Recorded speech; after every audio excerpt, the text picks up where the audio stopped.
The holographic skies of the Aurelia Empire shimmered with manufactured perfection. A topaz dome sealing the capital city from the raw, unfiltered void. Below this technological marvel, the empire itself was cracking. Factions splintered in the gilded halls of power.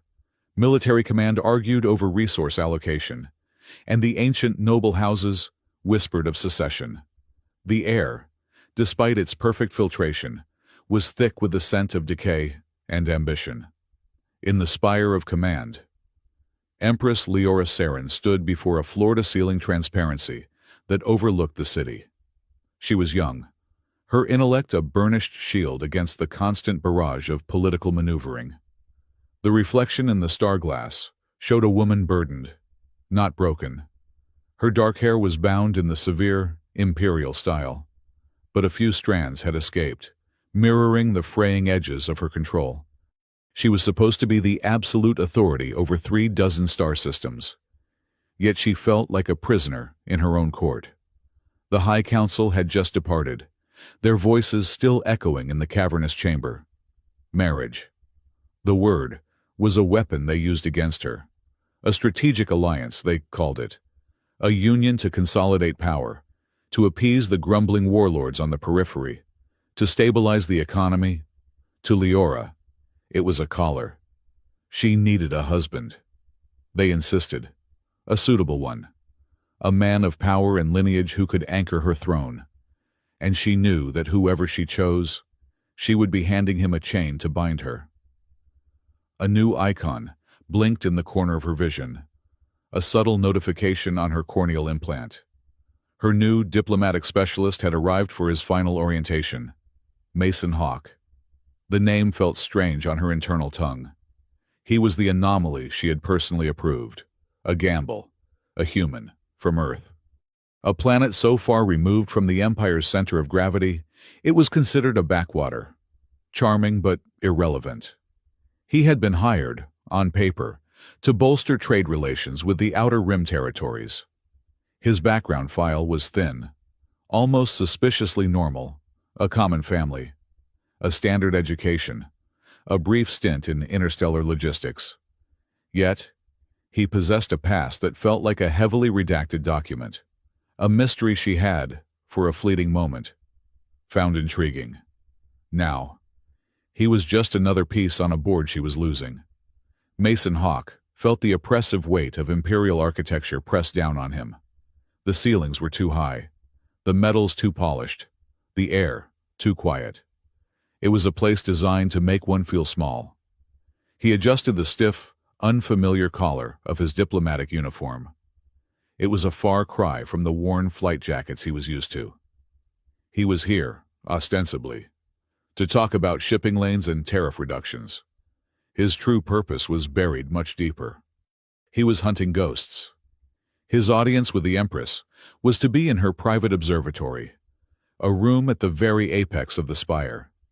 When he entered, she was not looking at the stars. She was looking at him. Her gaze was sharp, analytical, and exhausted. "Mr. Hawk," she said. Her voice was clear, carrying the effortless command of someone born to rule.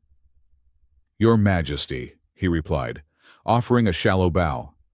It was just enough to be respectful, just little enough to be noticed by a woman of her intelligence. She did not ask him to sit. She did not offer pleasantries. Leora Saren had no time for them. "I have reviewed your file again. Your credentials, while adequate, do not fully explain why my advisors recommended you. You seem uncomplicated." Mason offered a disarming smile. It was a tool he used often, a mask of easygoing charm. "I am just a man trying to do a job. Your Majesty, trade is all about finding simple paths through complicated systems." Lyra turned back to the window.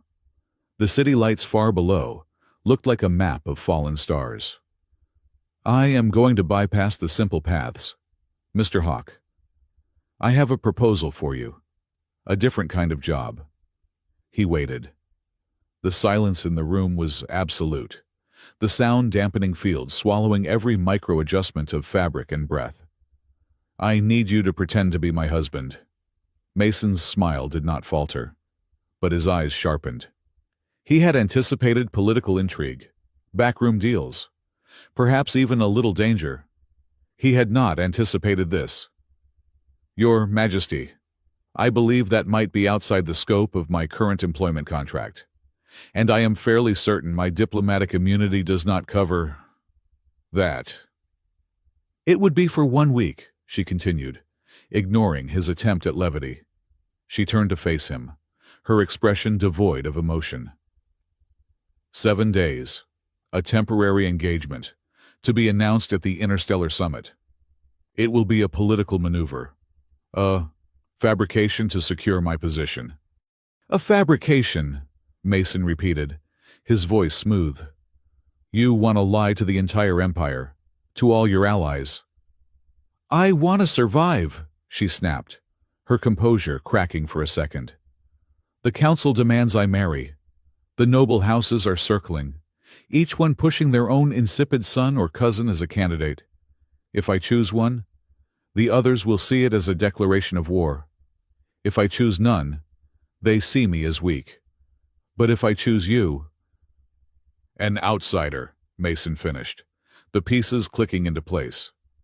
"Someone with no family, no political power, no faction, a neutral party, a disposable asset. A diplomatic specialist from a non-aligned world, whose selection can be framed as a bold, forward-thinking move to strengthen foreign ties." She corrected him, her voice regaining its steel. "You are the perfect shield. For 7 days. You will be my fiancé. You will smile. You will attend functions. And you will be utterly and completely loyal to me. At the end of the week, we will stage a disagreement, a cultural misunderstanding. The engagement will be broken. I will have bought myself time, and the council will have been silenced." Mason studied her. The powerful Empress of Aurelia was in a cage, and she was trying to use him as the key. He should have refused. He should have walked out, cited his contract, and requested a transfer. It was a lunatic's plan, fraught with risk. But as she spoke, he saw not just a desperate queen. He saw an opportunity, the Interstellar Summit, the highest levels of power, all in one place. The very people he needed to observe. He was here to investigate the conspiracies that fanned the flames of war across the galaxy. The network of whispered hatreds and shadow conflicts that had destroyed his own family. This was not a distraction.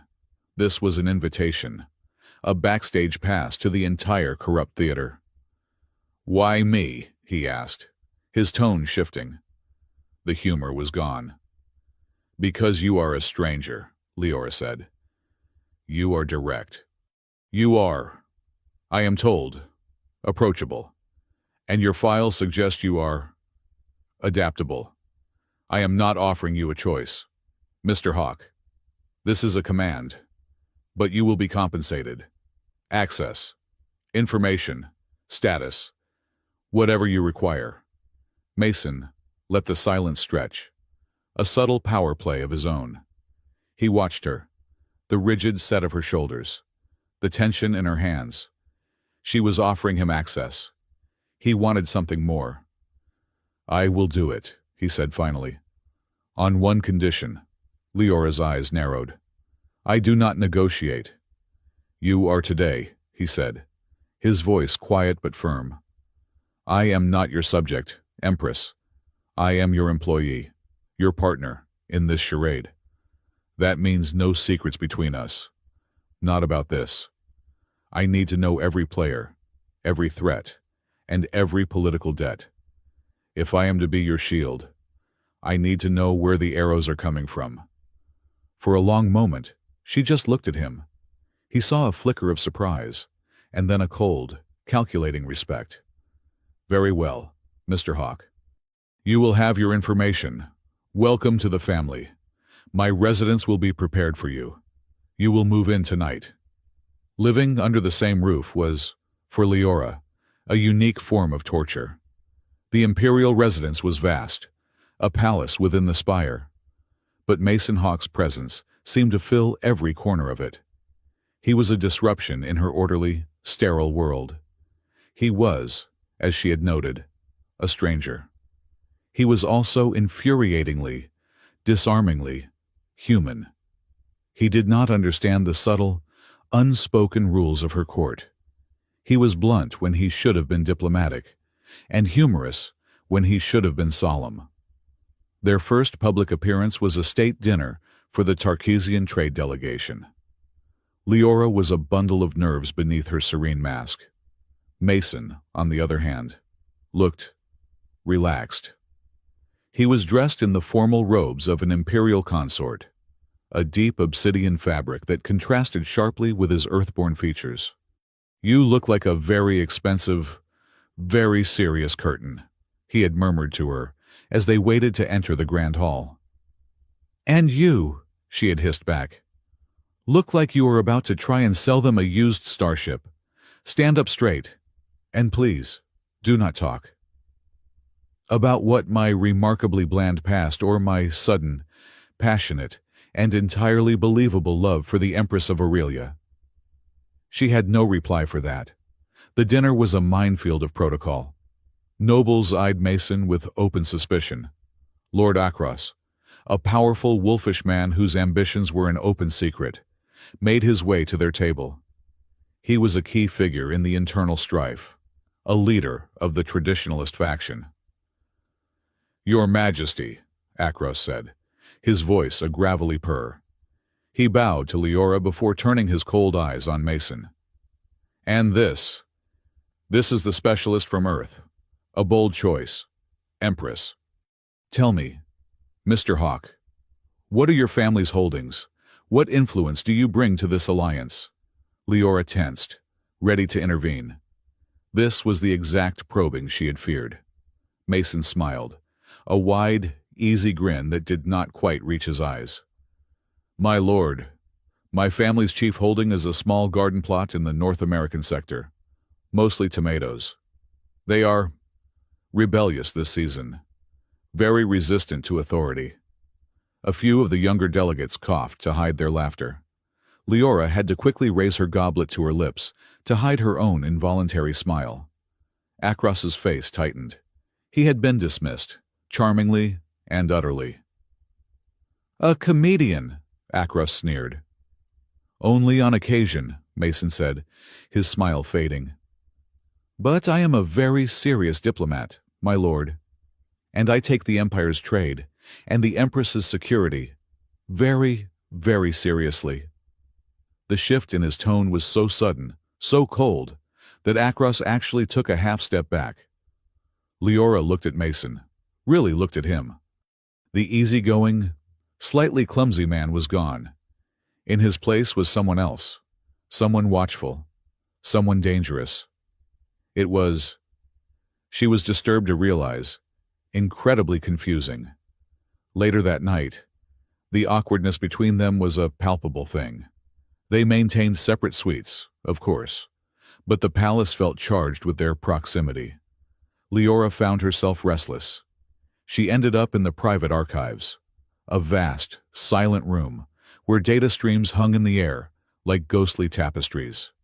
He was already there.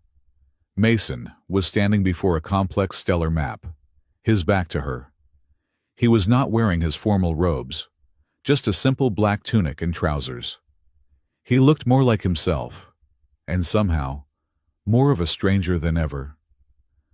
"Light reading?" she asked, her voice echoing slightly. He did not startle. He simply closed the display with a wave of his hand. "Just familiarizing myself with your trade partners, Your Majesty. Their shipping routes are inefficient." She stepped closer, drawn by a curiosity she could not name. "You deflected Lord Akros tonight. You did it well." "He is not a subtle man," Mason said, turning to her. "His ambition smells like burnt ozone. He is a threat. He is one of many." Mason's gaze was intense. "You are surrounded, Leora." Her breath caught. It was the first time he had used her name without her title. It felt shockingly intimate. "I am aware of my position, Mr. Hawk." "Are you?" he countered, his voice low. "You are playing a game of defense. You are trying to plug a dozen holes in a dam that is about to burst. This marriage, it is a child's solution to an adult's problem." Anger, swift and hot, rose in her. "And what would you know of my problems? You have been here for 2 weeks. You are a specialist. A prop. You are here to play a part." "I am," he agreed, stepping closer. He was taller than her, and she had to tilt her head back. She could feel the warmth radiating from him. "But I am a very good actor. And I do my research. These trade routes. The ones I am supposed to be improving." He gestured, and the stellar map reappeared, this time overlaid with glowing red lines. "They are also the primary smuggling routes for the entire sector," he said. "Arms, narcotics, illegal tech. And the disruption is not random. It is coordinated. Someone is choking your empire, Leora, and they are doing it from the inside." She stared at the map, a cold dread settling in her stomach. He was right. He had seen in days what her own admirals had been explaining away for months. "Who are you?" "Mason Hawk," she whispered. Before he could answer, a piercing alarm blared through the spire. It was not a drill. Red alert lights flashed, painting the room in strokes of blood. "Empress!" a voice shouted from her comms. It was Captain Elias Stone, the head of her personal guard. "We are under attack." The stellar map in front of them exploded into a flurry of violent icons. The red lines Mason had just highlighted were now flashing, one by one, with skull and crossbones markers. "Report," Leora snapped, her personal panic instantly replaced by the cold command of the Empress. It is chaos, Your Majesty." Stone's voice was strained. "Multiple, coordinated strikes. The Hydrus trade gate is gone. Just gone. The Vela relay station is dark. It is not a raid. It is an invasion. The signature. It matches the Void Cartel." Leora's blood ran cold. The Void Cartel. Not just smugglers. A shadow force. A legend. A whispered syndicate with the power of a small government. They were not supposed to be real. She ran from the archives, Mason at her heels. They burst into the command center. It was chaos. Technicians shouted readings, and officers relayed frantic, contradictory orders. Silence. Leora's voice cut through the panic. The room fell quiet. She strode to the central holographic display. It was a sea of red. Her trade routes, the lifeblood of her empire, were being systematically decapitated. "This is not a military assault," a voice said from the back of the room. It was Mason. He stood near the entrance, observing, his face a mask of calm concentration. Lord Akros, who had just arrived, rounded on him. "How would you know? Earthman, this is war. The cartel is at our gates." "No," Mason said, walking forward. He moved with a strange, fluid grace, his eyes never leaving the tactical display. "It is not. A military assault would hit your shipyards, your defense platforms. This is an execution." He tapped a console. A new set of data appeared, overlaid on the map. They did not just destroy the routes. They hit the primary junctions, the transfer hubs, and the backup relays, all at the same instant. This was not a fleet. This was sabotage. Precise, internal, and perfectly timed. Leora stared at him. "You are saying it was an inside job." "I am saying the Void Cartel knew exactly where and when to cut," Mason said. "And they did it to send a message. They want to isolate you. They want to choke you. They want you weak." The council was in an uproar. "This is madness. We must accelerate the treaties. We must find new military allies." Leora raised her hand. The silence that fell was heavy with fear. She looked at the map, at the screaming council members, at the terrified faces of her staff. And then, her eyes found Mason's. He was not looking at her. He was looking at the symbol of the Void Cartel, the black hole and dagger emblem that now dominated her strategic map. His expression was not humorous. It was not charming. It was cold, still, and filled with a terrifying, ancient recognition. He knew this enemy. He knew their methods. Leora's heart hammered in her chest. She had pulled this man into her games to be a shield, a diversion. But as she looked at him, she realized with a sickening lurch that he was not a shield. He was a weapon. And in that moment, Mason Hawk understood it too. His pretend role had just become lethally real. This was not just a conspiracy. This was his conspiracy. This was the enemy he had been hunting. They had come to him. He knew he was the key. The one person in this room who understood what was truly happening. But to reveal that, to tell them how he knew, would be to reveal everything he was. He locked his gaze with Leora's. "Empress," he said, his voice dropping, for her ears only. "Your 1-week plan just got complicated." The command center was a tomb of cold data. The immediate panic had subsided, replaced by the humming dread of the aftermath. The holographic display, no longer flashing red, showed a static, fractured map of the Aurelia Empire. Major trade arteries were severed, dark voids where bustling commerce had flowed only hours before. Empress Leora Saren had not slept. She stood at the command table, her spine rigid, fueled by stimulants and sheer will. Around her, her council and military advisors argued, their voices a useless cacophony. "We must retaliate," Lord Akros bellowed, his face flushed with indignation. "A full fleet mobilization. We must show this cartel the price of striking an empire." Captain Elias Stone, his uniform singed at the collar from a minor plasma fire, shook his head. "Retaliate against what? My lord, we are blind. The cartel hit us from the shadows and disappeared.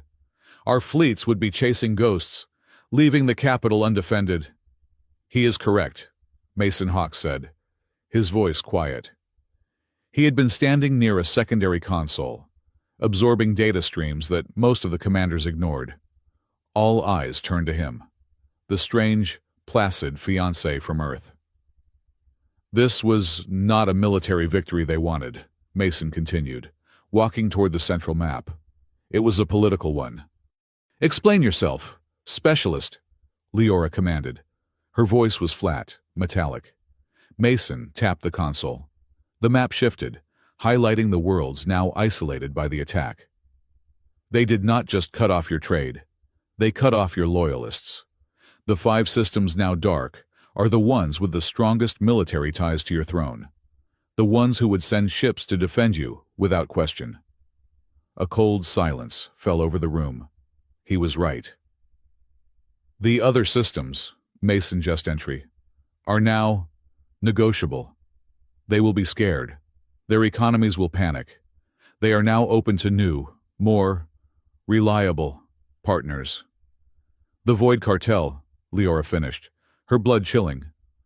"Or perhaps," Lord Akra said, his eyes fixed on Mason, "other, more stable, internal providers, like my own house, which, I might add, maintains its own security fleet." The threat was naked. The implication hung in the air. Akros could restore order, where Leora could not. "The cartel did not just attack you, Your Majesty," Mason said, his gaze meeting hers. "They created a power vacuum, and they did it to see who would fill it.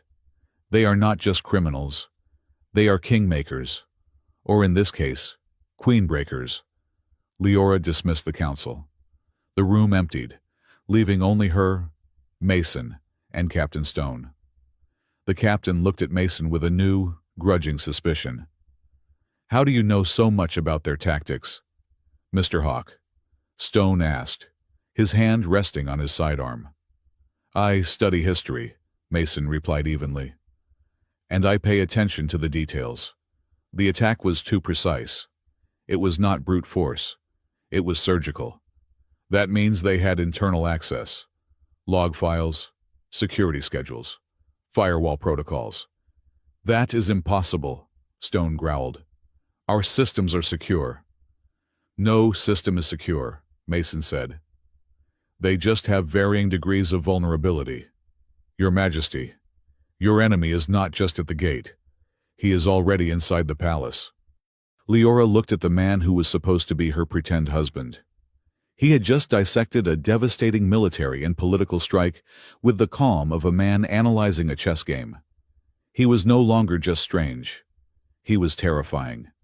And he was, she realized, the only person who had offered a single piece of useful analysis all night. Captain Stone, Leora ordered. Begin a full security audit of everyone who had access to those firewall protocols in the last 3 months. Trust no one, not even my council. Yes, Your Majesty, Stone said. He cast one last, hard look at Mason before bowing and leaving the room. Leora and Mason were alone. The exhaustion she had held at bay came crashing down. She swayed, her hand gripping the console for support. Mason moved instantly. He did not grab her, did not make a fuss. He simply placed his hand over hers on the console, steadying her. His hand was warm, solid. You need to rest, he said. Empires do not rest. Mr. Hawk, she whispered, her voice trembling. But empresses do. Or they fall, he countered. You are no good to your people dead on your feet. The cartel wants you to panic. They want you to run yourself into the ground. The most defiant thing you can do right now is sleep. She looked at their hands. His, strong and calm. Hers, pale and tense. She slowly withdrew her hand from under his. The summit with the 9 houses is in 3 days. It was meant to be a celebration of our engagement, a show of stability. And now, Mason said, it is a test. They will all be there. Your enemies, your allies, and the ones who are waiting to see which side to join, including Lord Akros. It must proceed, Leora said, straightening. We must project absolute confidence, which means, Mr. Hawk, your other duties begin now. My other duties? Yes, she said, a faint, tired spark returning to her eyes. You have proven you can analyze a war. Now you must prove you can survive a diplomatic reception. And for that, you are going to need training. The training, as it turned out, was a unique form of agony. The following day, Leora took him to the ceremonial chambers, a vast, echoing space designed to humble foreign dignitaries. The Aurelian court, Leora explained, pacing the marble floor, is built on nuance. A gesture can mean submission. A word can declare war. And you're earthborn. Directness is a liability. You mean my charm, Mason corrected, trying to adjust the impossibly stiff collar of a new formal tunic. I mean your complete lack of understanding of everything we are about to do, she retorted. We will begin with the greeting of esteem. It is performed when meeting a head of house. A simple hello will not do. No, you will bow. A precise 45-degree angle, not 40, not 50, 45. Mason attempted it. No, Leora said immediately. You look like you are bowing to a broken vending machine. Your back is rigid. Your shoulders are tense. It must be fluid, respectful. He tried again. Worse. Now you look like you're about to fall over. And your hands. What are you doing with your hands? I do not know, Mason said, looking at them as if they belonged to someone else, keeping them from floating away. Leora sighed, a sound of profound suffering. She stepped in front of him. Watch me. The angle. The extension of the left hand, palm up, to signify peace. The right hand remains at your side, signifying strength. You recite the verse of welcome. There is a verse, Mason said, his voice flat. Of course there is a verse, she snapped. We are not barbarians. May the stars light your path, and may our house provide shelter. And what if I do not like them? Can I offer, may you gently stub your toe in the dark? Leora actually stopped and stared at him. For a second, her severe, imperial mask wavered. A tiny, almost imperceptible smile touched the corner of her mouth. That is reserved for Lord Akros, and it is implied, not spoken. The smile vanished as quickly as it came, but Mason had seen it. Try it again, she commanded. He bowed. He extended his left hand. May the stars provide a path, and may your house light the shelter. Abominable, Leora said. You have just insulted his house and offered him a dark path. You are fortunate I am not a head of house, or Captain Stone would be arresting you for treason. This is ridiculous, Mason said, standing up straight. Leora, the Empire is on fire. Who cares about how I bow? They do, she insisted, her frustration boiling over. They care this tradition, this ridiculous ceremony. It is the glue that holds this fragile mess together. If they see me, the Empress, with a consort who cannot even perform the greeting of esteem, they see weakness. They see a crumbling dynasty. They see an opportunity. Akros will use it. The cartel will use it. It all matters. Her voice cracked slightly on the last word. She was not just angry. She was scared. Mason's expression softened. The humor left him. He looked at her, the young woman drowning in ancient robes and impossible expectations. He stepped forward. He took a breath. He bowed. His movement slow, deliberate. His back was at a perfect 45-degree angle. He extended his left hand, palm up. His right hand rested at his side. He looked up at her from under his brow, his gaze steady. May the stars light your path, he recited, his voice low and clear. And may our house provide shelter. Leora was speechless. His form was perfect, utterly, undeniably perfect. You, she stammered. You were faking it. You were pretending to be clumsy. I am a quick study, Mason said, straightening up. But I had to be sure you were paying attention. Why? Because you laughed, he said simply. Or you almost did. I figure if I am going to be your shield, I should at least know how to lower yours for a minute. You needed to breathe. Leora did not know what to say. He had manipulated her. He had analyzed her emotional state and performed a calculated action to de-escalate her stress, all while she thought she was training him. He was more complex and more dangerous than she could possibly imagine. And yet, he was right. She did feel lighter.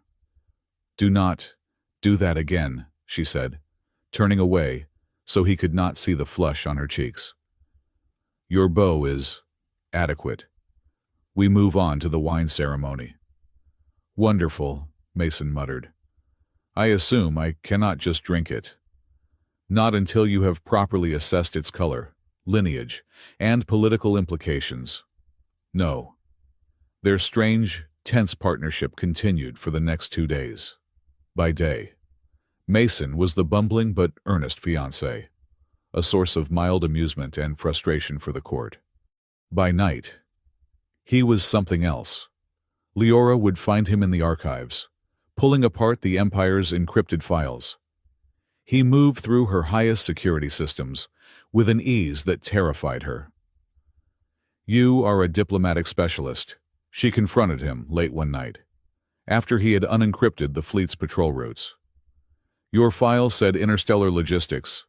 It did not say you were a master cryptographer. Logistics is just about finding patterns, Mason said, not looking up from the data stream. So is this... The cartel is moving. They are consolidating ships in the Noctis sector. They are hiding behind a commercial shipping lane. They are preparing for a second strike. I will alert the fleet, Leora said. No, Mason said, closing the file. Not yet. If you move the fleet, they will know you are watching. They will know they have a leak. And we still do not know who the leak is. So we do nothing. We wait, he said. We let them think their plan is working. We let them think you are weak, distracted by your silly fiancé and your political theater. Laura's hand clenched. I do not like this. Neither do I, he said. But it is the only move we have. He looked tired. For the first time, she saw the strain on him. He was not just her employee. He was fighting a war of his own. A war he was not explaining. Why are you doing this, Mason? She asked, her voice softer. This is not your empire, not your fight. He looked at her, his eyes dark, holding centuries of secrets she could not read. I do not like bullies, Your Majesty, and I do not like men who sit in gilded rooms and pull strings that get good people killed. The Void Cartel. They have been doing this a long time. It is time someone pulled their strings. He turned to leave the archives. Mason, she called out. He stopped. My name is Leora. He paused, his back still to her. I know. The night of the assassination attempt, they were returning from a pointless, excruciating dinner with the Minister of Finance. The entire affair had been a veiled interrogation about Earth's economic output, to which Mason had cheerfully replied that its primary exports were self-doubt and excellent coffee. They were walking down a private, glass-enclosed skybridge, connecting the Spire's administrative wing to the royal residence. Captain Stone and 2 of his best guards were 10 paces ahead. Leora was exhausted, her head aching from the recycled pleasantries. I am starting to think, Mason said, his voice a low rumble beside her, that my job as your fake fiancé is significantly more difficult than my job as a diplomat. At least tariffs are honest about being boring. Leora allowed herself a small smile. You are performing adequately, though I heard you told Duchess Elmira that her prized Vorpal hound looked like a genetically modified rat. An observation. A rude one, perhaps, but accurate. Mason defended himself. It happened in the space of a heartbeat, a muted thump from ahead. Captain Stone turned, his eyes widening, just as the reinforced glass behind him exploded inward. The 2 guards were thrown from the bridge, their bodies swallowed by the night air and the thousands of feet of empty space below. Empress! Stone roared, leveling his pistol. A second explosion, this one directly behind Leora and Mason, sealed the bridge. They were trapped. 3 figures in black, flexible armor dropped from the ceiling, landing in a perfect 3-point crouch. They were not cartel grunts. They were silent, professional, Imperial Spec Ops, or someone trained to look just like them. Stone engaged, his plasma bolts searing the air, but he was 1 man against 3. Leora! Down! Mason yelled. He did not ask. He did not suggest. He shoved her to the ground, shielding her body with his own as plasma fire stitched the air where she had been standing. One of the assassins vaulted over Stone's defensive fire, a neural disruption pistol aimed directly at Leora's head. Stone was too far, too occupied. Leora saw the assassin. She saw the weapon. She had a single, cold thought. So this is how it ends. Time.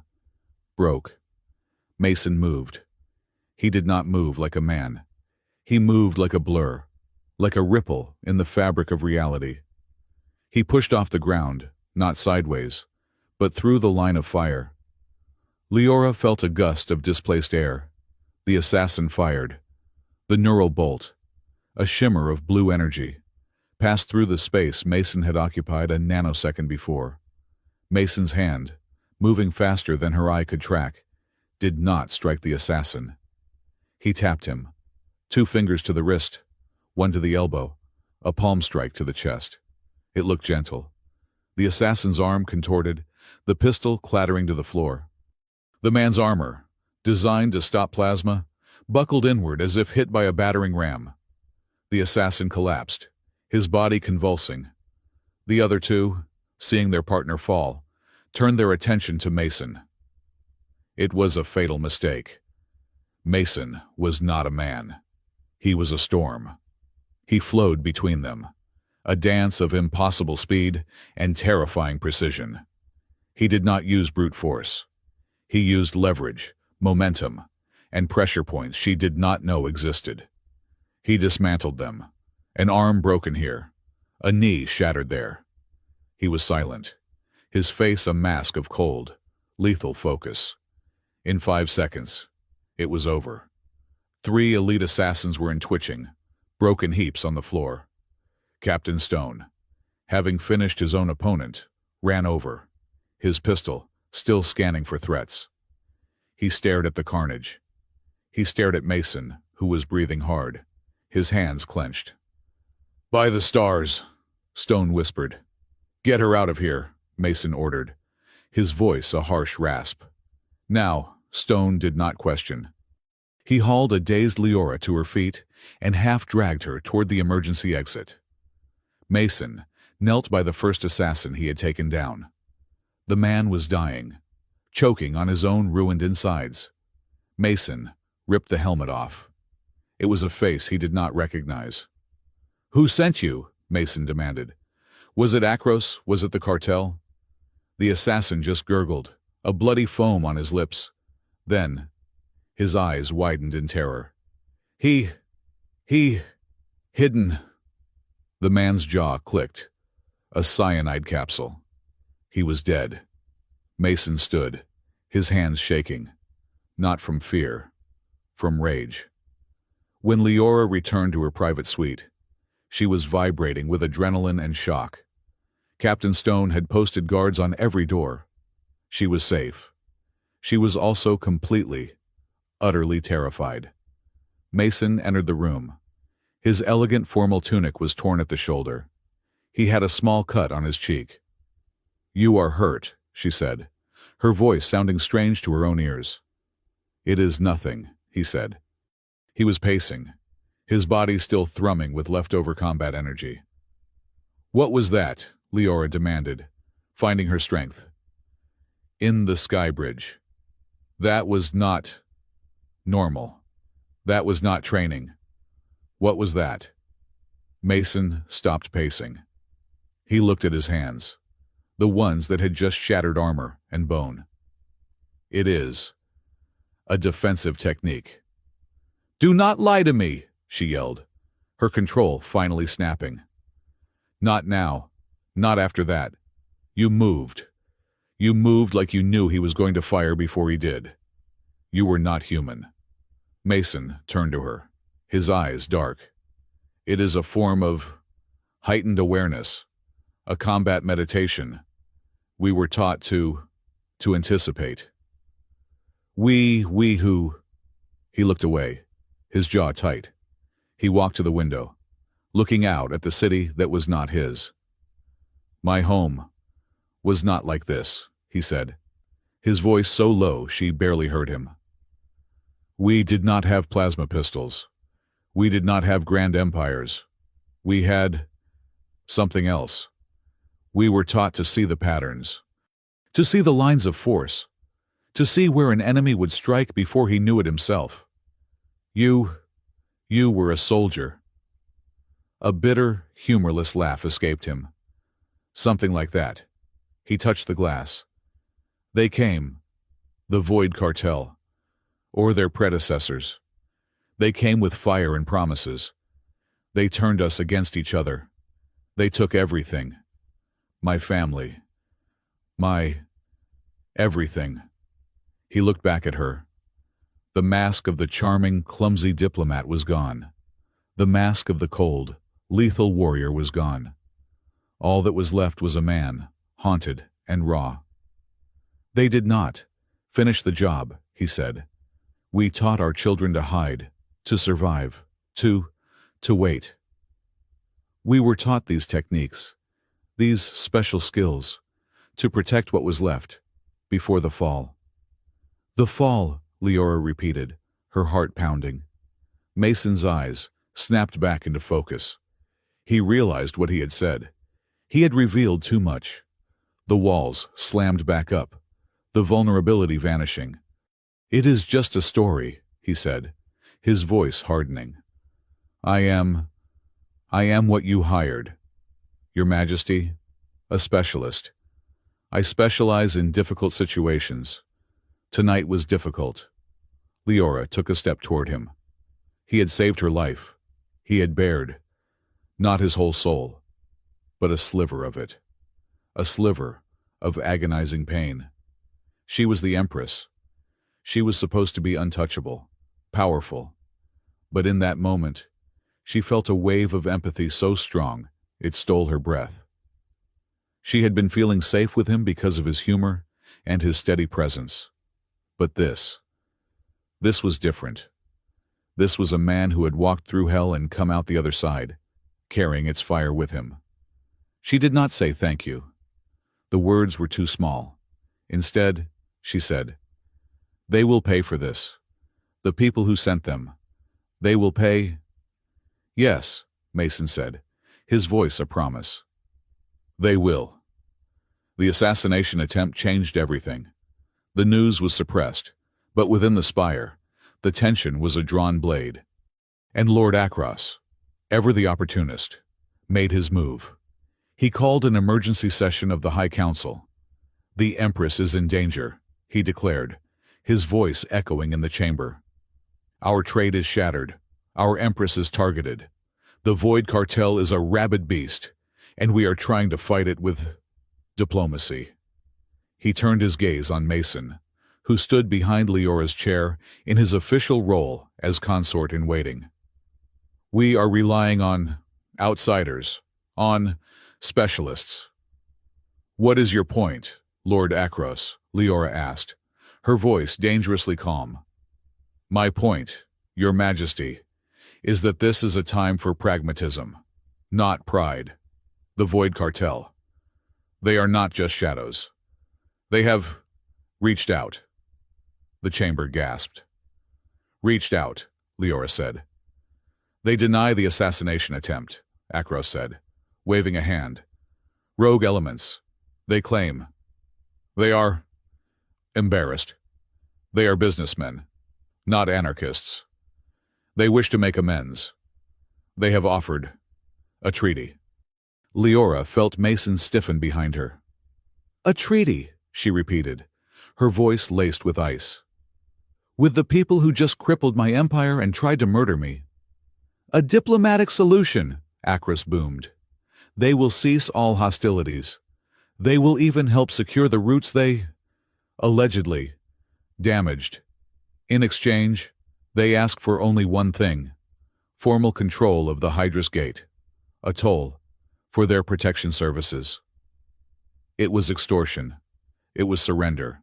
It was Akros, having been bought.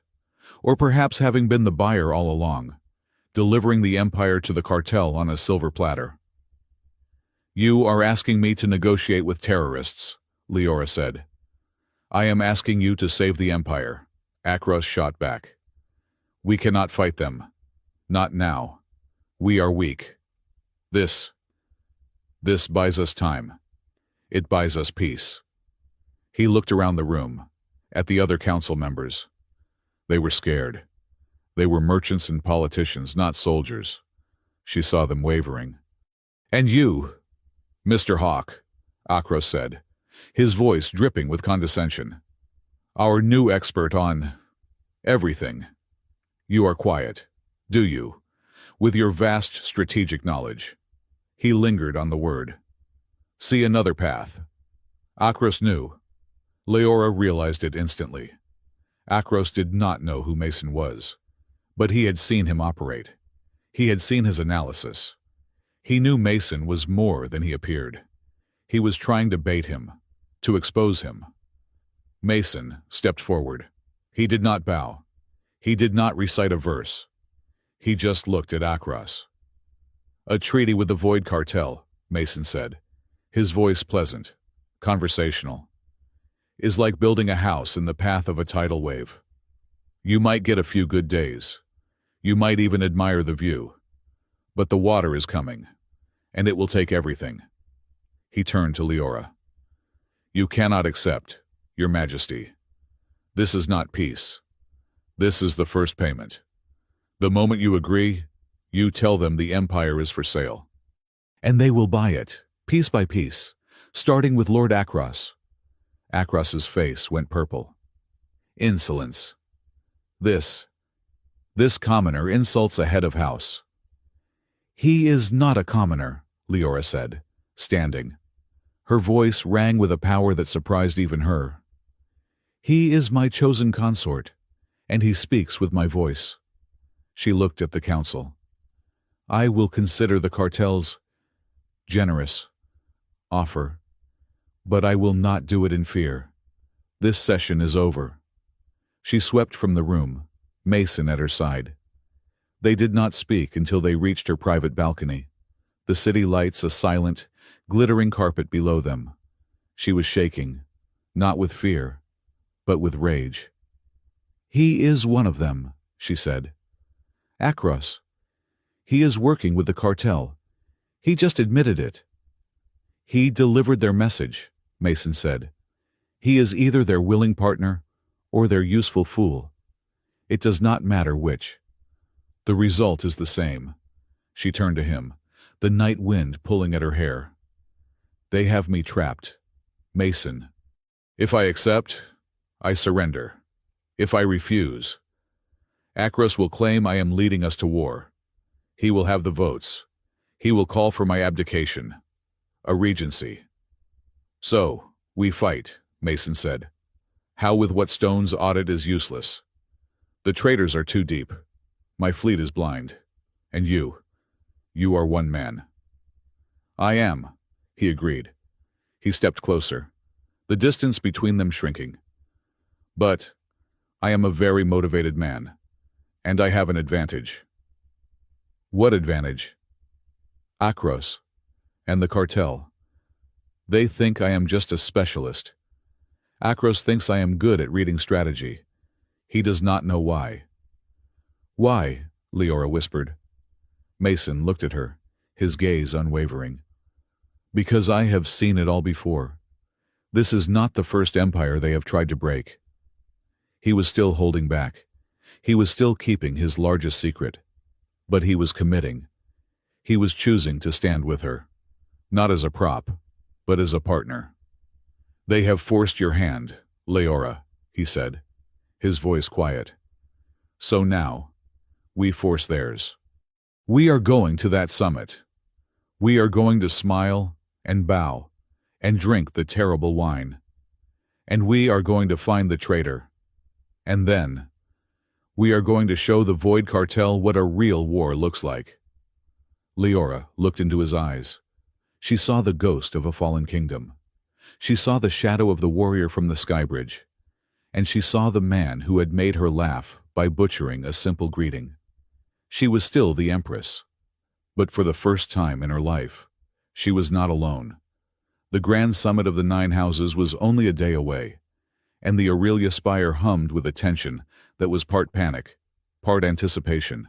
Security was absolute, or so Captain Elias Stone insisted. Every corridor was patrolled, every data stream scrubbed and monitored. But Leora Saren felt no safer. She felt like a target painted on a very large, very opulent wall. Her relationship with Mason Hawk had shifted. The clear lines of Empress and employee were gone, dissolved in the plasma fire of the Skybridge attack. Now, they were co-conspirators, bound by a secret war.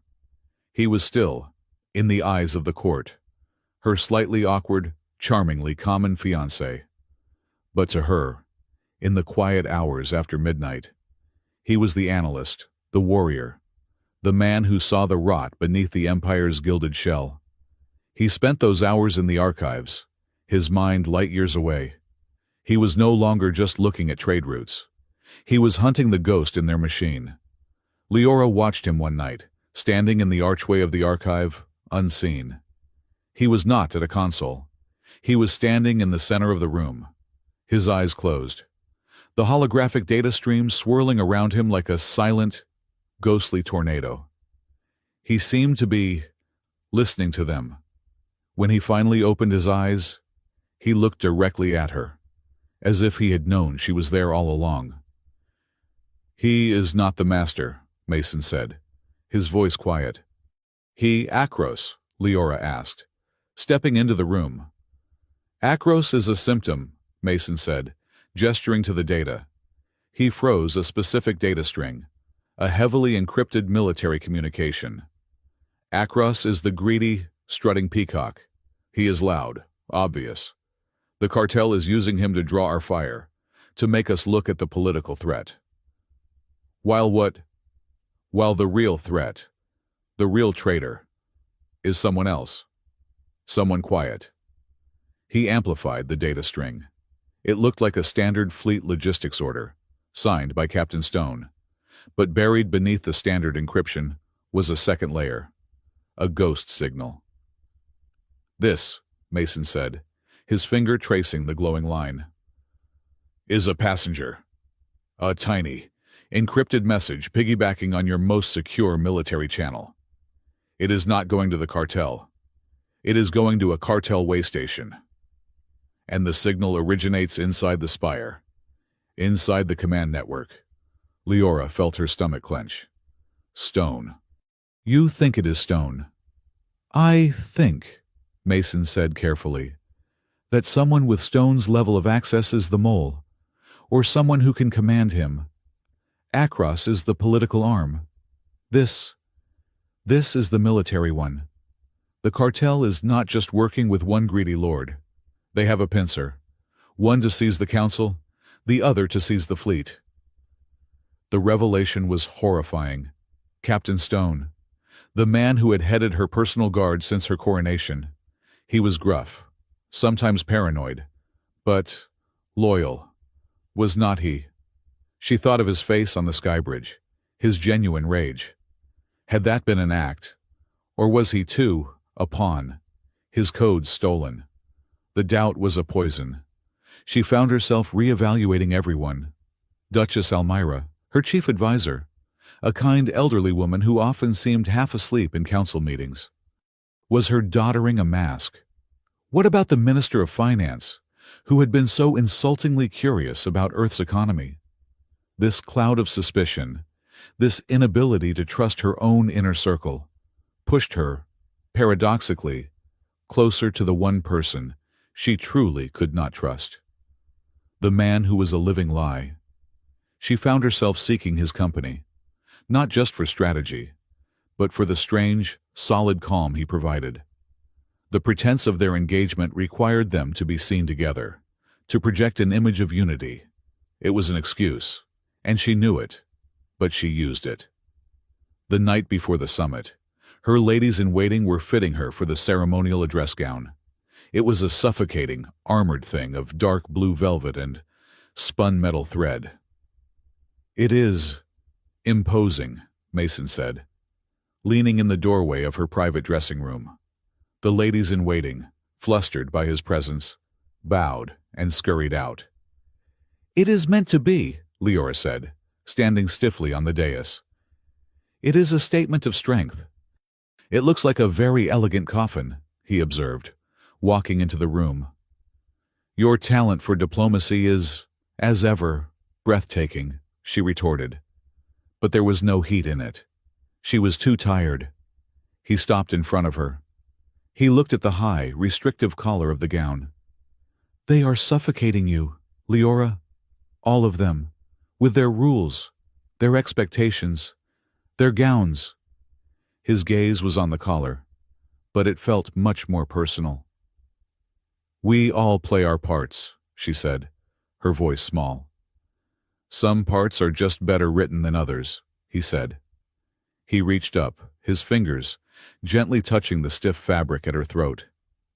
This is not strength. This is armor. And armor is just a target. It tells the enemy exactly where to strike. His knuckles brushed the skin of her neck. A jolt went through her, sharp and warm, entirely unrelated to politics or war. She could feel the heat of his hand, even through the tiny distance. She looked into his eyes. They were not the eyes of the specialist or the warrior. They were just his, calm, deep, and focused entirely on her. What is strength? Then, she whispered. His hand moved, his thumb tracing the line of her jaw, a gesture of impossible, forbidden intimacy. Strength is knowing when to wear it, he said, his voice a low rumble. And when to take it off. He was too close. The room was too quiet. Her heart was hammering against the metal threads of the gown. She was the Empress of Aurelia, and she realized with a dizzying, terrifying, hopelessly in love with her fake fiancé. A man she did not know. A man who was a shadow. A man who was, right now, the only solid thing in her disintegrating universe. His hand was on her jaw, his other hand coming to rest on her waist. A light, possessory touch on the armored fabric. He was looking at her mouth. She was looking at his. Mason, she breathed, half a warning, half a plea. He leaned in, his gaze flickering between her eyes and her lips. He wanted to. She could see it. The raw, unfiltered desire.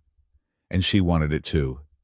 She wanted to be, for 1 second, just Leora, not the Empress. Just Leora, with a man who made her feel safe. And that was when he pulled away. He took a step back, his hands dropping, balling into fists at his sides.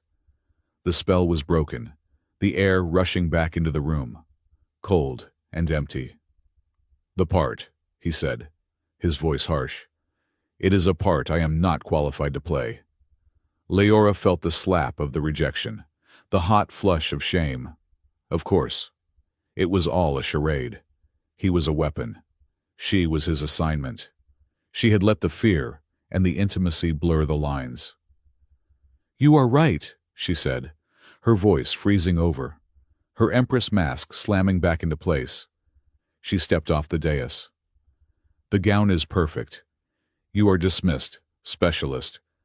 She turned her back to him. A clear, imperial dismissal. She heard him hesitate. Leora. That is your Majesty, she corrected him, not turning. We have a summit to prepare for. I expect you to be flawless. Do not speak unless spoken to. And do not, ever, touch me again. She did not see his face, the flash of pain and self-loathing that crossed it. He just said, his voice flat and formal. Yes, Your Majesty. And then he was gone. Leora stood alone in the suffocating, beautiful gown, and for the first time, she truly understood the meaning of her title. It was a cage made of duty, and she had just locked herself inside it. The tension between them the next day was a tangible, brittle thing. Mason was the perfect consort. He was silent, watchful, and respectful. He stood 2 paces behind her, his face an expressionless, handsome mask. The man who had teased her, challenged her, and almost kissed her was gone. In his place was a stranger, and Leora felt the loss like a physical ache. The grand hall of the summit was packed. The heads of the 9 houses, in their vibrant, ceremonial robes, filled the chamber with a murmur of whispered negotiations and veiled threats. Lord Akros was at the center of the largest, loudest group, his gravelly laugh booming. Leora made her entrance. The music swelled. The crowd silenced. She walked the long aisle to the imperial dais, her armored gown feeling heavier than ever. Mason was at her side, his presence a cold, correct comfort. He performed the greetings flawlessly. His bows were perfect. His recitations of the verses of welcome were immaculate. He was a perfect, polished android, and Leora hated him for it. "Your Majesty," Lord Akros said, approaching the dais. He did not bow. He inclined his head, a subtle, arrogant insult. "And the consort. You look prepared." "I am, Lord Akros," Leora said, her voice amplified by the room's acoustics. "I am prepared to discuss the future of the Empire. I assume you are as well." "Oh, indeed," Akros sneered. "In fact, I believe the future is about to be clarified for all of us." Leora took her place on the throne. Mason stood behind her, to her right. Captain Elias Stone, in his formal silver and blue uniform, stood to her left, at the head of her guard. "We gather today," Leora began, her voice ringing with a confidence she did not feel. "In a time of crisis, our trade routes are cut. Our enemies, the Void Cartel, have shown their hand." "A hand you refuse to accept," Akros shouted, breaking protocol. "A hand," Leora continued, her voice rising over his, "that offered us nothing but servitude. I, Leora Saren, will never bow to terrorists." A scattering of applause. She saw fear in the eyes of the nobles.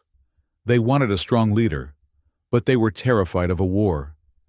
"And you," Akros said, pointing a finger, not at her, at Mason. "What of this? Earthman, this?" Shadow. "What strength does he bring? A pretty face, a sharp tongue. He is a symptom of your weakness." Leora. "A commoner you would place beside you, while true-blooded nobles." "Lord Akros," Mason said. His voice was not loud, but it cut through the hall. It was the first time he had spoken. He stepped forward, to stand beside Leora's throne. "You mistake my function. I am not here to replace you. I am here to observe." "Observe this!" Akros spat. He looked past Leora, to someone behind her. Now, Leora's blood ran cold. She expected Akros's own guards to move, but it was Captain Elias Stone who drew his weapon. "Your Majesty," Stone said, his voice amplified, echoing through the stunned, silent hall. He did not sound like a traitor. He sounded sorrowful. "Your reign of weakness is over. The Empire cannot survive your indecision." He and the 10 members of the Imperial Guard closest to the dais leveled their plasma rifles. Not at the crowd, not at Akros, directly at Leora. "Stone!" Leora gasped, her hand flying to her throat. "Traitor!" "I am a patriot, Your Majesty," Stone said, his face a mask of regret. "The cartel. They offered stability. Akros offered compromise. You offered war." Lord Akros looked stunned. This was not the plan. You fool, you were supposed to arrest her, not execute her." "The cartel changed the plan, my lord," Stone said, his voice cold. "Your usefulness is limited." The hall erupted. Nobles screamed, scrambling for cover. Some drew their own weapons, but they were confused, unsure who the enemy was. It was a perfect coup. "Fire," Stone commanded. 10 plasma rifles discharged at point-blank range. Leora had no time to scream. She only had time to see the bolts of white-hot energy, to feel a massive force slam into her, shoving her sideways. Mason. He had moved. He had not just pushed her.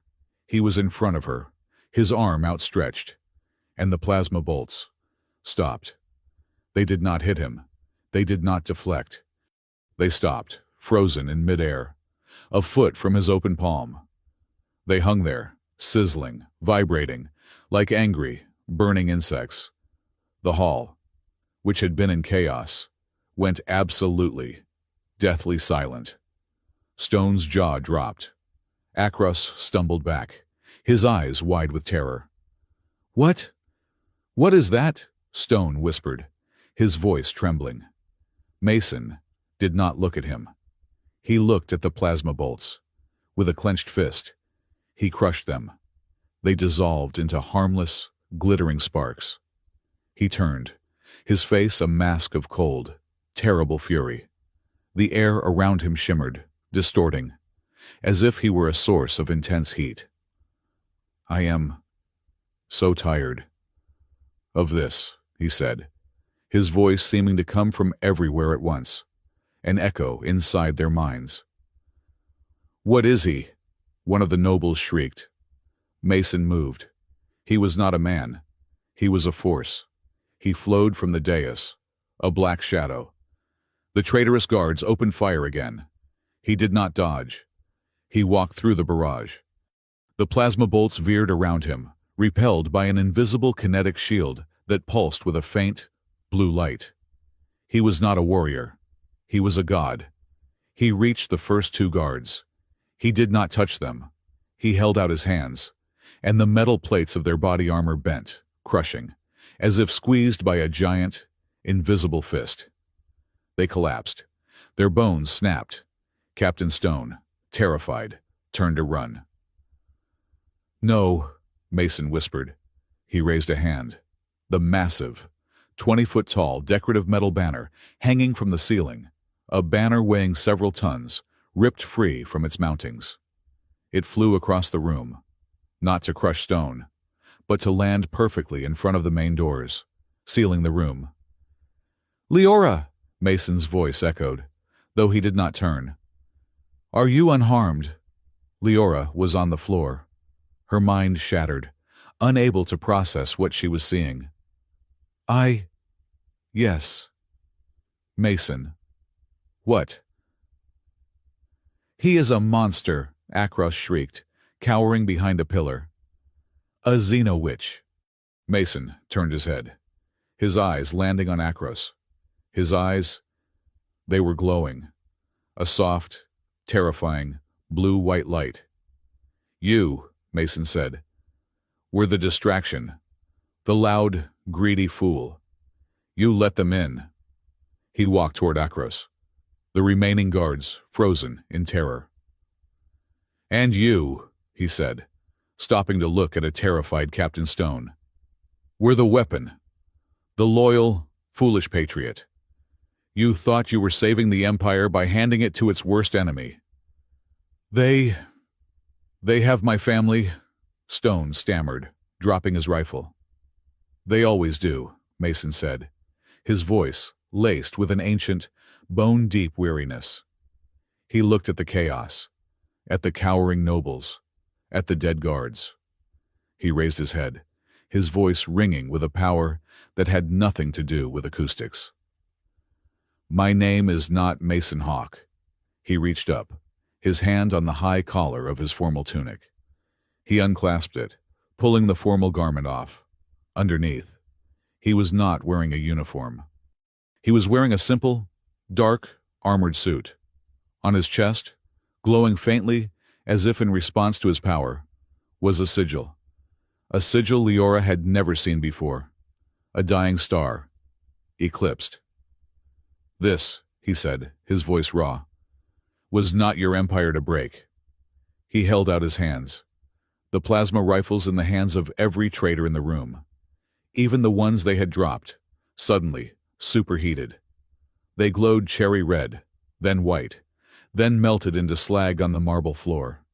He stood in the center of the hall, a pillar of impossible power, surrounded by his enemies. He looked at Leora, his glowing eyes filled with a pain that tore her heart. "Leora," he said, his voice returning to normal, just a man's voice. "I am sorry. The pretense is over." She stared at him, the man who was not Mason Hawk, the man who had just saved her life by shattering every known law of physics, her fake fiancé, her protector, her monster. And she knew, with chilling certainty, that the true, final war had only just begun. The silence in the grand hall was a physical weight, heavier and more profound than the tons of metal Mason had just torn from the ceiling. It was the silence of shattered reality, the assembled nobility of the Aurelia Empire, the most powerful men and women in 3 dozen star systems, were reduced to cowering, whimpering children, staring at the man who was not a man. Leora was still on the floor, her armored gown a useless, heavy shell. She stared at Mason. No, not Mason. She did not know what he was. His eyes, glowing with that soft, terrifying blue-white light, were not the eyes of the man who had fumbled his diplomatic greetings. They were not the eyes of the man who had almost kissed her. They were ancient, cold, and burning with a power that made her soul ache. "Monster!" Lord Akros shrieked, his voice breaking, echoing in the terrible quiet. He was scrambling backwards on his hands and knees, his robes of state tangled around his legs. "He is a witch! A demon seize him! Guards seize the monster!" The few loyal guards who had not been part of Stone's cabal were frozen, their weapons half raised, their faces pale with a terror that went beyond mere combat. They were looking at Leora, their eyes pleading, begging for an order, for a sign that the world had not, in fact, ended. Captain Elias Stone, his betrayal complete and his life in ruins, was on his knees, his head bowed. He melted the rifles, he whispered to the floor. Melted. This was her moment. Leora knew it. The Empire, her throne, her very life, balanced on the point of this single, impossible second. She could side with Akros. She could denounce Mason, call him a xeno threat, a cartel weapon, and try to rally her broken, terrified nobility. It would be the politically sensible move. It would be the act of a true, pragmatic empress. Or she could choose. She looked at Mason. He was not looking at Akros, or at Stone, or at the cowering nobles. He was looking at her. His glowing eyes were locked on hers, and beneath the terrifying power, she saw it. The same vulnerability she had seen in the archives, the same haunted pain. He had revealed himself to save her. He had exposed his soul, his secret, his everything, for her. And he was waiting for her to pass sentence. Leora Saren, Empress of Aurelia, pushed herself up from the floor. Her armored gown was heavy, but she stood, and she walked. Not to the safety of her guards, not to the cowering nobles. She walked directly to him. She stopped in the center of the ruined hall, standing beside this impossible creature, this god or demon, this Mason.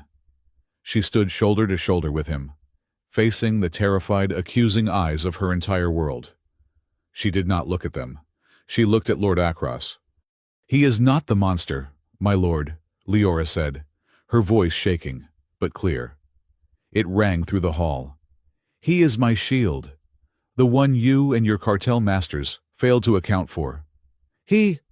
You are mad," Akros sputtered, finding his feet. "You would side with this thing against your own people against me." "He is more my people than you have ever been," Leora shot back. "You, who sold us out. You, who allied with the shadows that attacked our roots and tried to murder your empress. You are the monster, Lord Akros. You are the rot. This thing, he is the real cartel." Akros screamed, his eyes wild.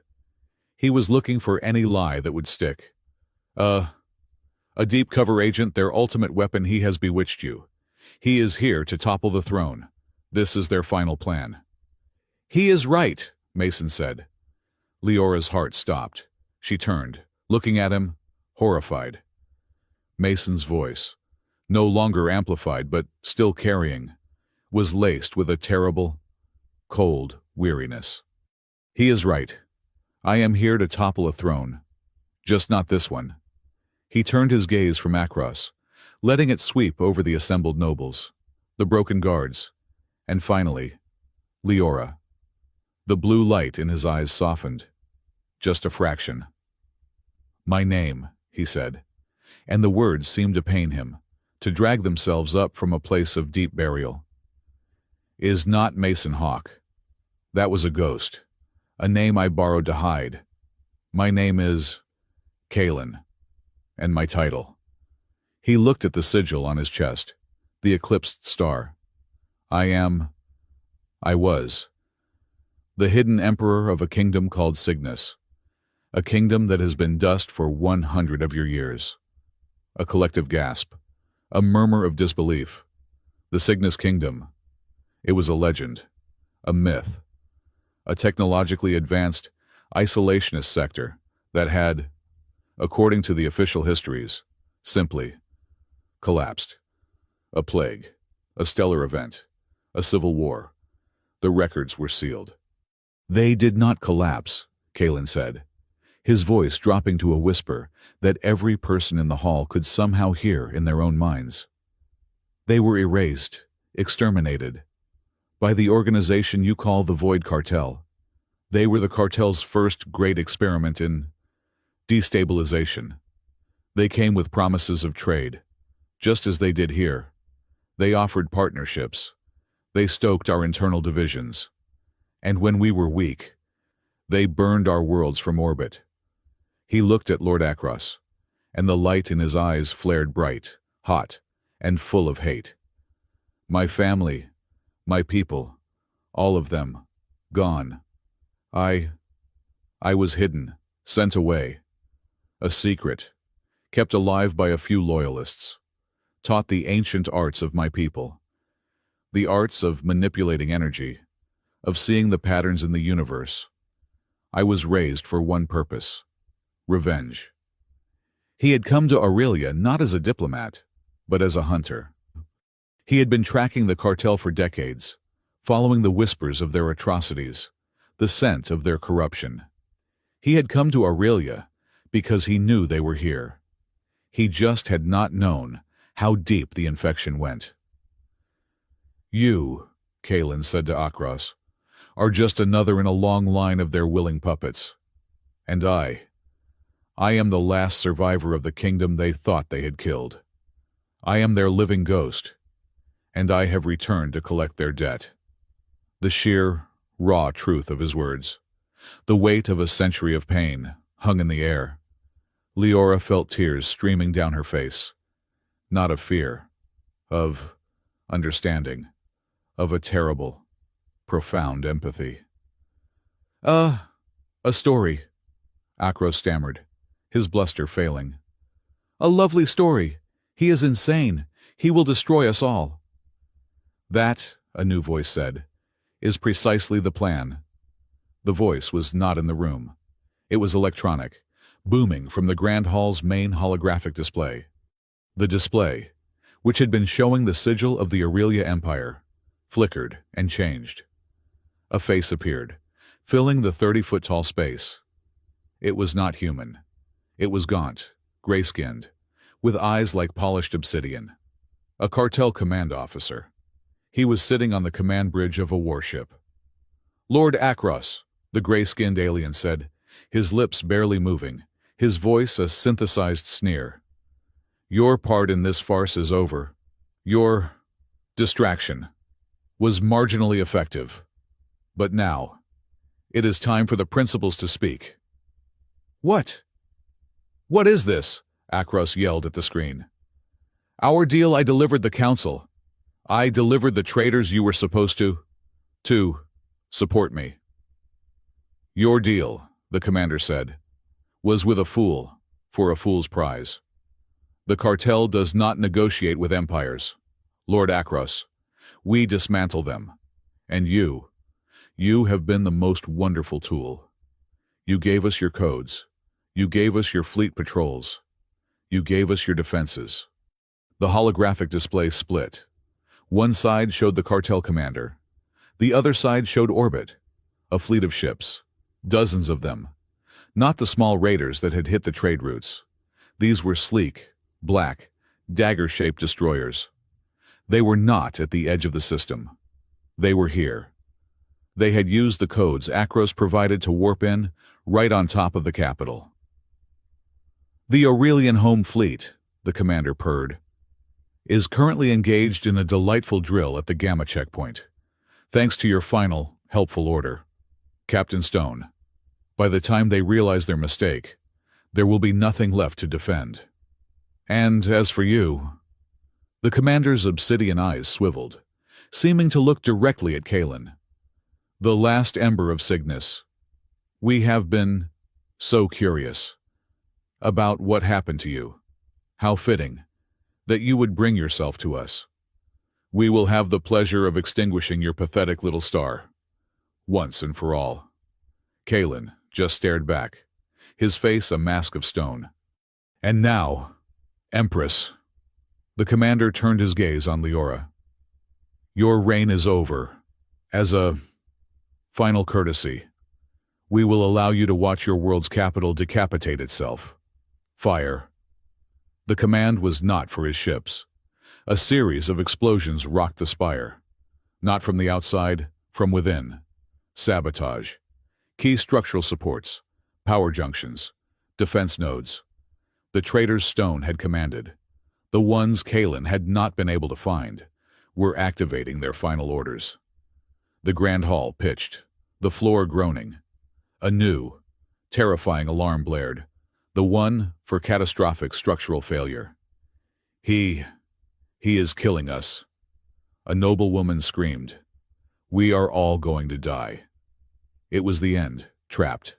A traitor fleet above, a collapsing building below. Leora looked at the chaos. She looked at the sneering face of the cartel commander on the screen.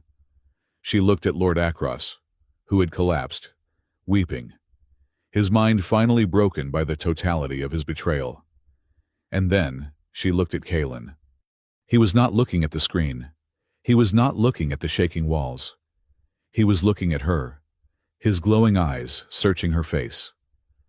"Leora," he said, his voice cutting through the alarms. He said this was a house in the path of a tidal wave. He was right. The water is here. You have a choice. Do you hide, or do you stand with me?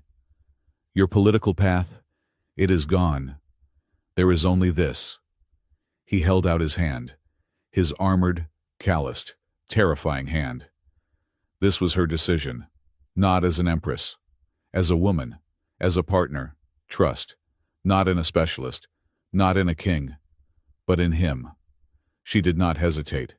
She put her hand in his. His grip was warm, solid. A new strength flowed into her. The fear, it was still there. But it was not in control. She was. "What do we do?" she asked. Her voice, to her own amazement, steady. Kalen's face changed. The shadow of the haunted survivor receded. The shadow of the vengeful emperor took its place. A faint, terrible smile touched his lips. "First," he said, his voice a low growl, "we stop the noise." He turned, still holding her hand. He looked at the holographic screen, at the sneering commander. "You speak of embers," Kalen's voice boomed, full of his power. "You have forgotten what embers do. They start fires." He raised his free hand. He was not aiming at the screen. He was aiming, through it, at the source of the signal. The cartel commander's eyes widened. What is he?" "Cut the signal." Too late. Kalen pushed, not with his muscles, with his mind. A wave of pure, kinetic, psionic energy shot back up the holographic signal. A feedback loop of impossible power.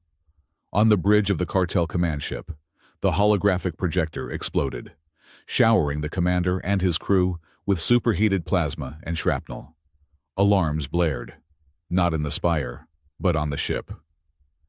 The image on the Grand Hall screen dissolved into static. Kalen did not pause. He did not celebrate. He pulled Leora with him, toward the dais, toward the imperial throne. "Akros!" he commanded. Lord Akros, startled, looked up, his face a ruin of tears and terror. "You wanted power," Kalen said, his voice like cracking ice. "You wanted to sit on this throne. You wanted to save the Empire by any means. Here is your chance. Save it." He was not offering redemption. He was offering a target. Akros. His mind snapping, saw it. He saw Kalen, the true threat. He saw Leora, the Empress he hated. He saw his last, pathetic chance for something. I will. I will kill you," Akros shrieked. He scrambled for a fallen guard's discarded plasma pistol. It was one of the few that had not melted, dropped by a loyalist. He raised it, his hand shaking. Leora tensed, but Kalen did not even look at him. "You are just a distraction," Kalen said, his focus on the throne. He waved his hand, a simple, dismissive gesture. The massive, multi-ton metal banner he had sealed the door with moved again. It did not fly. It snapped across the room, a solid wall of steel, and slammed Lord Akros into the far wall, crushing him, silencing his pathetic, traitorous voice for the last time. It was brutal. It was efficient. It was necessary. The room fell silent again, save for the groaning of the spire. "Now," Kalen said, his voice strained. He was breathing hard. The energy he was using. It was costing him. "The real fight." He pulled Leora onto the dais. He stood before the throne. "This throne," he said, "is a lie." "What?" Leora said. "It is a chair. Leora. A piece of furniture. Your people. Your ancestors. They forgot. They built this spire on the bones of my people's technology. A Cygnus refugee colony, from before the fall. This place. This is an ark. And the throne. It is just a placeholder. A keyhole." He placed his hand on the arm of the throne. "The real interface is the ark itself, and only one of my bloodline can wake it up." The spire shuddered violently. A support column in the far corner collapsed. "We are out of time," Kayla breathed. He closed his eyes. The blue-white light flared, no longer just in his eyes, but around him, his entire body becoming a conduit. "Kalen," Leora shouted, grabbing his arm. He looked at her, his face contorted in agony. "Leora, you have to command them, the Loyalists, your fleet. They are coming. But they will be blind. They need their Empress." "How?" she cried. "Trust me," he whispered. He put his other hand on the throne's arm, and he unleashed his power. It was not a wave. It was a sun. A torrent of raw, blue-white energy poured from him into the throne, into the spire. The lights in the grand hall did not just come back on. They exploded. The entire room was flooded with blue light, and Leora felt a hum, a vibration, not in the floor, but in her bones, in the air. The spire, which had been groaning, its death rattle, suddenly stiffened. The alarms stopped. A new sound began, a deep, powerful thrum.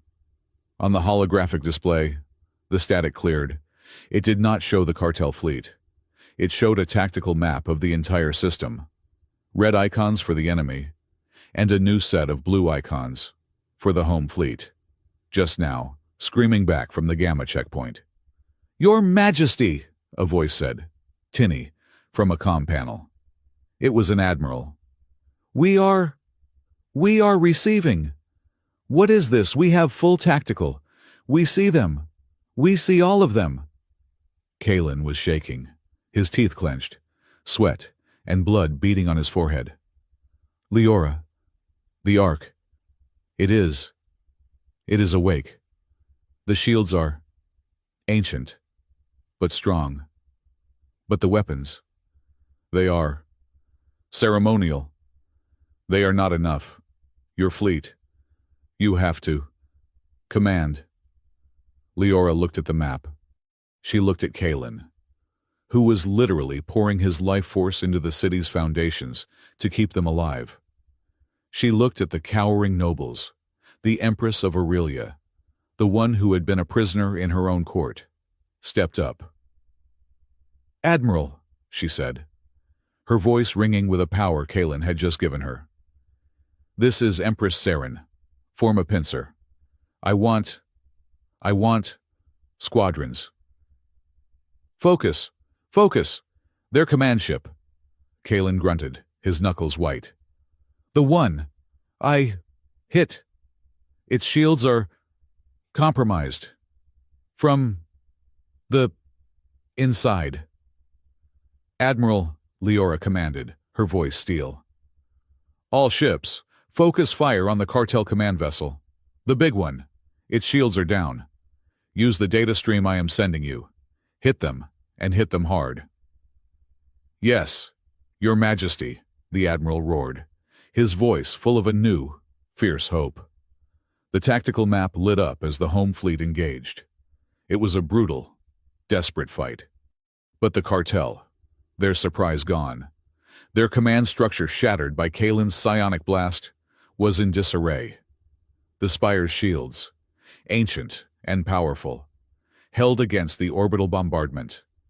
"It is not enough," Kalen gasped. "They are rerouting. Too many ships." "Kalen!" Leora grabbed his arm, terrified. He was fading. The blue light was flickering. "This spire," he breathed. "It is not just a fortress. It is conduit. The drive from the original ship. It is still here." He looked at her, his eyes bleeding blue energy. "Hold on." He let go of her hand.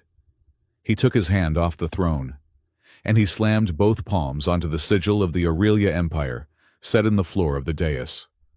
"Now!" he roared. The spire did not just hum. It shouted. Leora was thrown to her feet as the entire city spire moved. Kalen had not just activated its shields. He had activated its engine. The ancient Cygnus Arc Drive, buried beneath 1,000 years of Imperial City, fired for the first time in millennia. He was not just using the spire's weapons. He was using the spire itself as a weapon. On the tactical map, the massive blue icon representing the spire lurched. It moved. It was not fast, but it was big. It was the biggest ship in the sky. He is insane," the Admiral whispered over the comm. Kalen had repositioned the entire spire, moving it to shield the capital city below from the worst of the bombardment. And in doing so, he had placed it directly in the path of the cartel's retreating flagship. "Leora!" Kalen gasped, his body now a flickering, unstable pillar of light. The ancient weapons, they are not weapons. They are amplifiers. Tell your fleet to fire through me. Now." She understood. "Admiral," she screamed. "All ships fire at the spire. Fire at my coordinates. All energy. Now." "But Your Majesty, do it." The home fleet, confused but obedient, unleashed everything it had. Not at the cartel, at the spire. But the energy did not hit. The ancient shields caught it.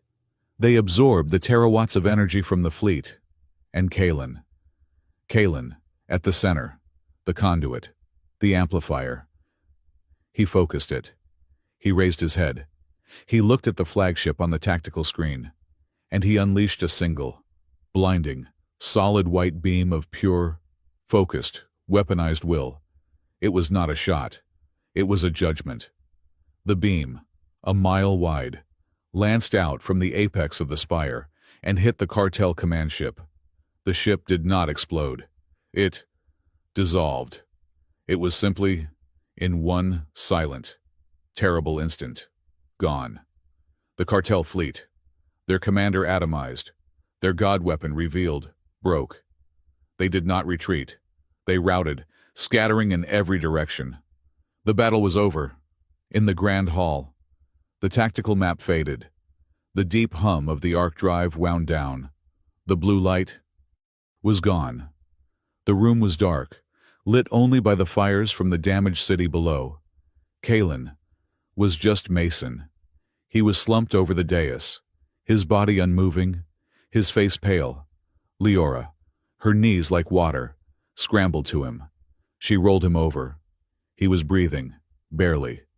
His eyes were closed. He was just a man who had just held a star in his hands and paid the price. "Mason," she whispered, her hand on his chest.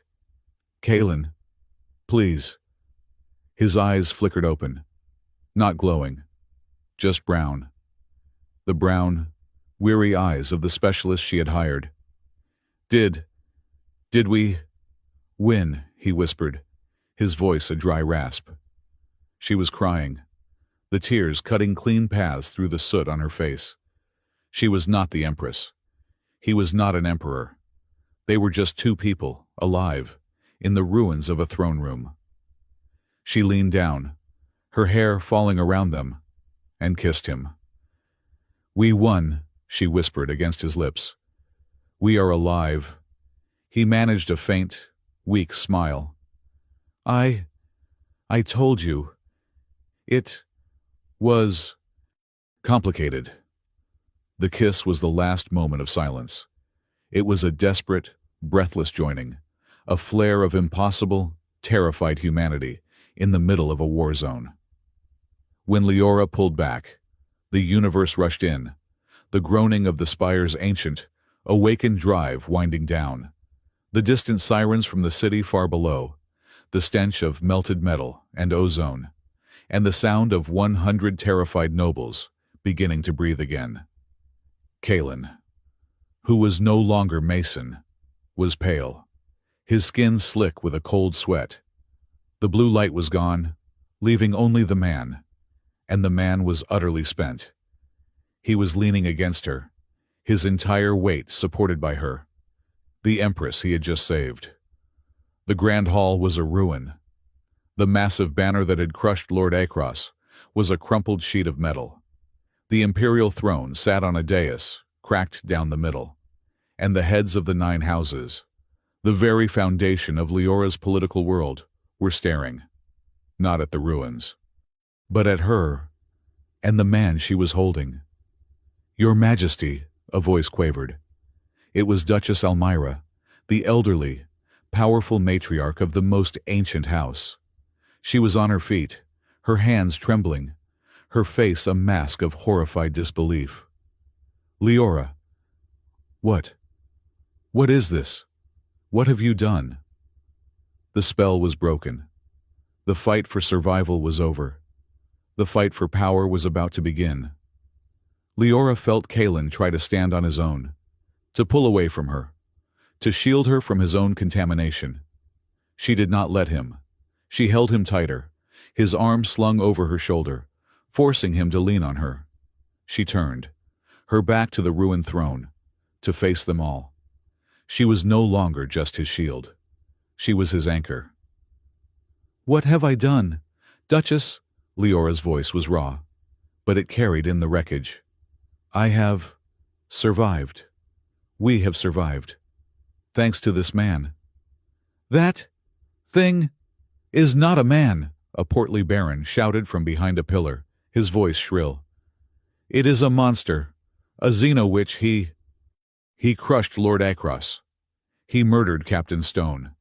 He brought that magic into this sacred hall. He exposed a traitor, Leora corrected, her voice like ice. He executed a traitor who was in the act of murdering his Empress. He did not murder Captain Stone. He disarmed him. Captain Stone's betrayal is his own, and he will be judged for it. She looked at Stone, who was now bound and held by 2 loyal guards, his face a mask of numb despair. And as for his magic, Leora continued, her gaze sweeping the room. This spire, this city, you stand on the bones of his ancestors. The power he used, it is the true power of this place. The power our own ancestors found and built their throne upon, and then forgot. He did not bring a foreign power here. He simply woke it up. The nobles murmured, their fear warring with their deep-seated traditions. They were looking at Kalen with terror. He was the unknown. He was the force that had shattered their reality. Your Majesty, this is irregular, Duchess Almyra said, attempting to regain her composure. To put the world back into a box, she understood. The threat, the cartel, it is gone. The fleet has routed. You are safe. This man, this Kalen, his purpose is served. He must, for the good of the Empire, he must be contained. He must be studied, or exiled. His power, it is too much. It is not natural. Kalen, who had been silent, listening, his head bowed in exhaustion, let out a single, harsh laugh. It was a terrible, broken sound. Exiled, he whispered, his voice too low for anyone but Leora to hear. I have been exiled for 100 years. Leora's heart broke for him. She looked at the Duchess, the kind, elderly woman who had advised her for years, and she saw her, for the first time, not as a mentor, but as the past, a past that was now irrelevant. He is right, Leora said. See, the Duchess said, taking a hopeful step. He agrees. He must. No, Leora said, her voice cutting. I mean, you are right. The cartel fleet is gone. But the cartel is not. Before the Duchess could reply, Leora's tactical comm, still linked to the Spire's awakened systems, crackled. It was not the Admiral's voice. It was a new voice, synthesized, cold, and it was coming from inside the Spire's internal network. Empress Leora Saren, the voice hissed, echoing from the damaged speaker system in the hall. An impressive display from your pet. You have defeated our fleet. You have defeated our puppets, Akros and Stone. The nobles gasped. But you seem to have forgotten, the voice continued, that a cartel operation is never so simple. A fleet is loud, a spy is subtle, but the true weapon is the saboteur. We are still here. Empress, we are inside your house. Kalen tensed, his head snapping up. He tried to push away from Leora, to stand on his own, but his knees buckled. Where? He growled, his voice weak. Oh, the hidden emperor is tired, the voice mocked. He used all his fire on the big ships. A pity, because we are in the heart of your ark. We are in the reactor, and we find your ancient technology fascinating. These conduits, if one were to, say, overload the primary core, this entire spire would not just fall. It would vent, a glorious, radioactive cloud, a tomb for you, your nobles, and the entire city below. The final threat, the dead man's switch. The cartel had lost the war, so now they would simply destroy the board. What? What are your terms? A terrified baron shouted. Terms, the voice laughed. There are no terms. Only a lesson. But we will offer the Empress this. Surrender yourself. Walk, alone, to the primary maintenance lift. Come to us, and we might just allow your city to live. You have 10 minutes. The line went dead. The hall, which had been in shock, now descended into true panic. We must do it. She must go. It is the only way. No, Kalen roared. He shoved himself off Leora, staggering, his hand on the throne to keep from falling. The blue light flickered in his eyes, weak and guttering. I can go. I will find them. You will not even make it to the lift, Leora said, her voice surprisingly calm. She was looking at him, not the nobles. You are spent. You are just a man, right now, and you have done enough. Leora, no, I can see them, he gasped, closing his eyes, trying to tap into the Ark's systems again. The strain made him cry out, a sharp intake of breath. Stop, she commanded. Stop hurting yourself. You said it yourself. You are the shield. You fought the war in the sky. I will fight the war in this building. She turned from him. She saw the terror, the pleading, the accusations on the faces of her nobles. They were her subjects. And they were, in this moment, useless. She strode over to one of her loyal guards. Your rifle. The man, stunned, handed it to her. Leora Saren, Empress of Aurelia, took the plasma rifle. It was heavy, solid, real. Your Majesty. Leora, Kalen whispered from behind her, his voice terrified for her. You cannot. You do not know. Where? They. But you do, she said, turning back to him. She walked up to the dais, rifle in hand. She looked different. The armored gown, torn and stained, no longer looked like a costume. It looked like the shell of something she was emerging from. You are still connected. You are my eyes. You just cannot be my sword. Not this time. He stared at her. He saw her, not as the Empress, not as the terrified woman. He saw the leader he had been searching for. Yes, he whispered, his hand gripping the throne. He closed his eyes. Yes, I can see. They are on sublevel. Prime. Near the primary. Energy. Conduit.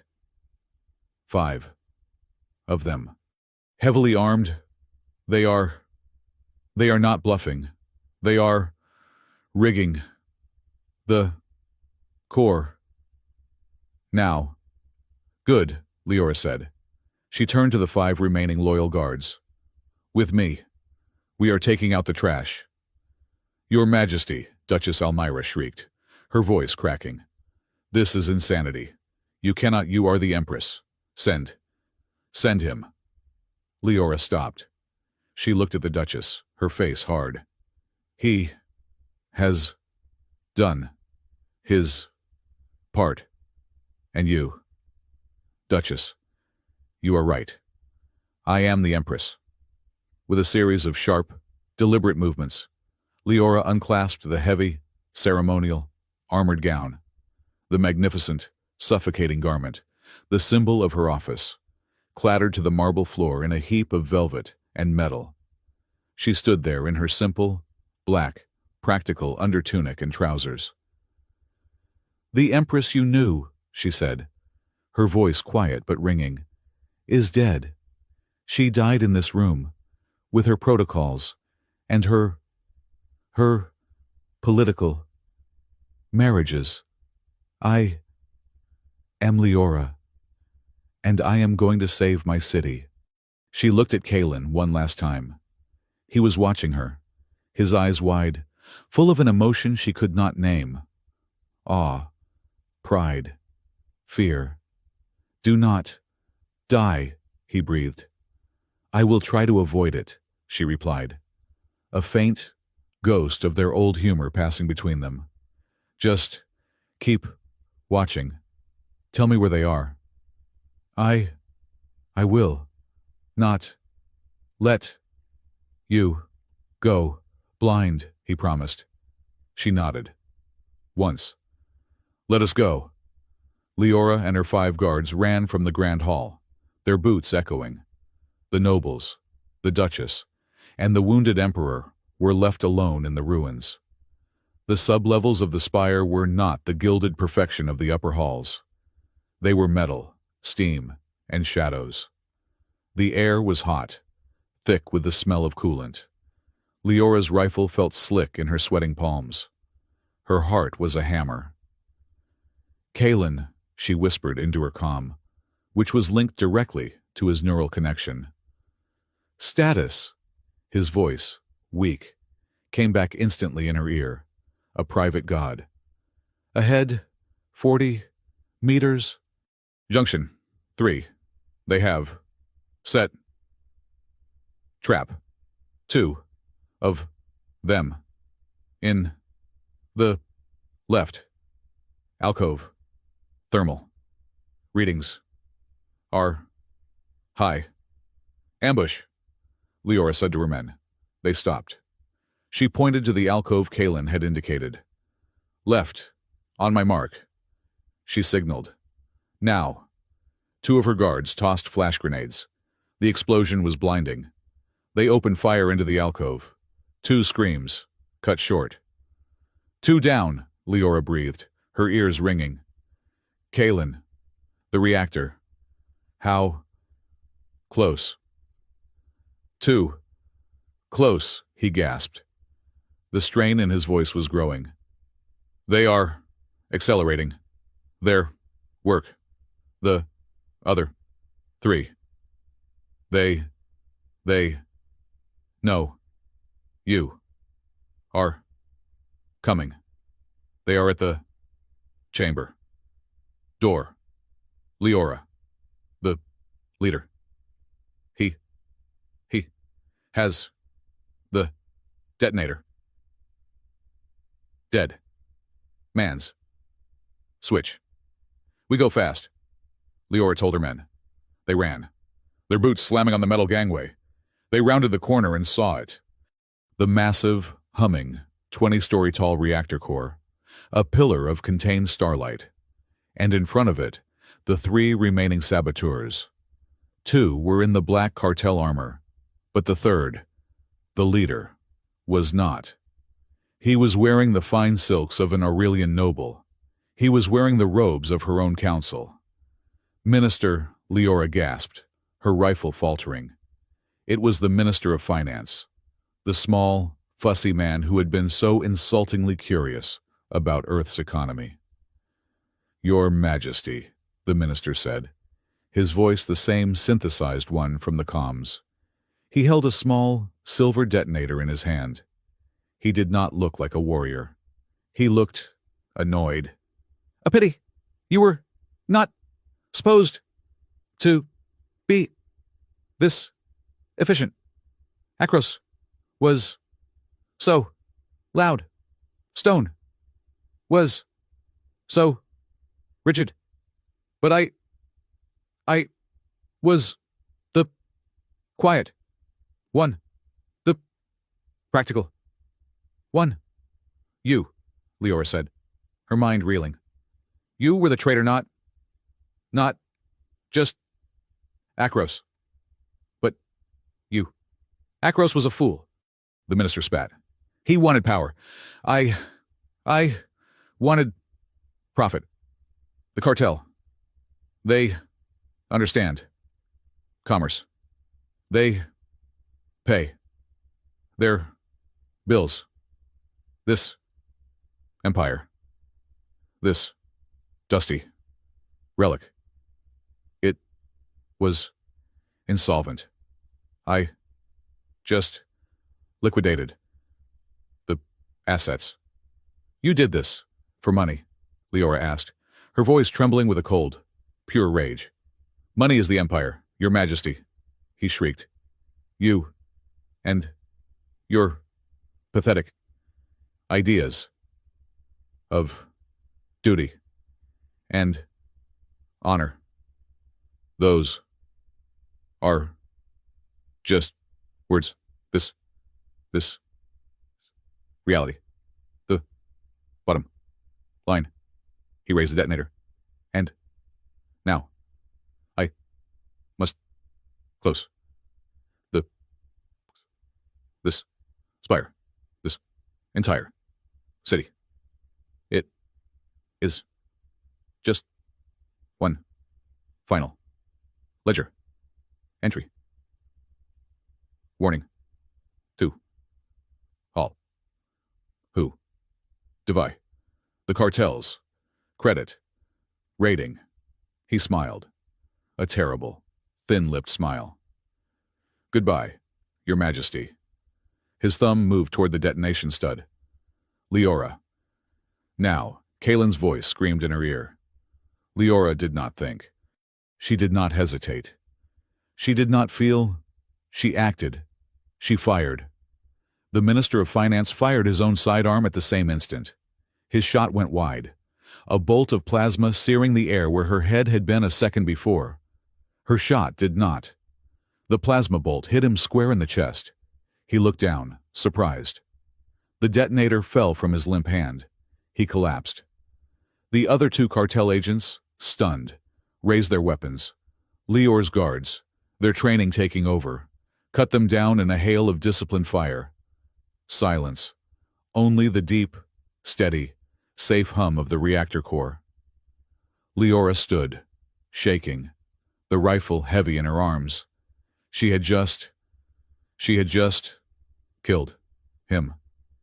Leora, Kalen's voice, a whisper in her ear. Leora, are you all right? I do not see you. I just hear your heart. It is so fast. I am alive, she whispered. She looked at the dead minister. The traitors are gone. The core is secure. Good, Kalen breathed. Good. Now, come back. Please, come back to me. The walk back to the Grand Hall was the longest of her life. She was no longer the Empress. She was no longer the frightened girl. She did not know what she was. She was just Leora, a woman who had just killed a man to save her city. When she entered the hall, her rifle held low, her face smudged with soot and sweat. The scene was exactly as she had left it. The cowering nobles, the bound Captain Stone, and Kalen.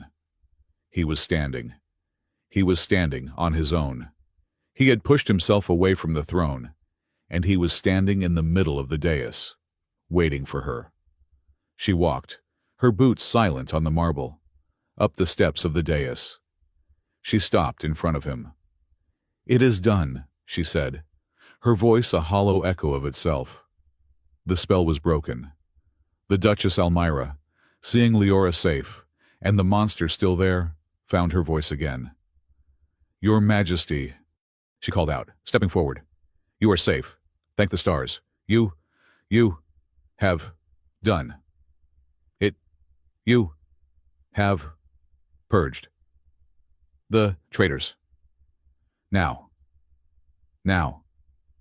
you must finish the job." Leora turned, her exhaustion a physical weight. "What did you say?" "Him," the Duchess said, pointing a trembling finger at Kalen.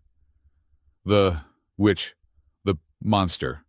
He is the last one. His power, it is cursed, brought this all upon us. You must exile him. You must command him to leave for the good of the empire, for the sake of purity, for the sake of our traditions. This was it, the final battle, not with plasma, but with words. Leora looked at the Duchess. She looked at the terrified, pleading faces of the 9 houses, her past, her prison. Then she looked at Kalen. He was watching her. He was not angry. He was not anything. He was just waiting. His pale, exhausted face was full of an agonizing acceptance. He knew what she had to do. He knew she had to choose her empire. He was ready for his exile. He was born for it. Leora turned back to the Duchess. "You are right," Leora said. The Duchess's face lit up with relief. "The old ways are done," Leora continued. She raised her plasma rifle, and she dropped it.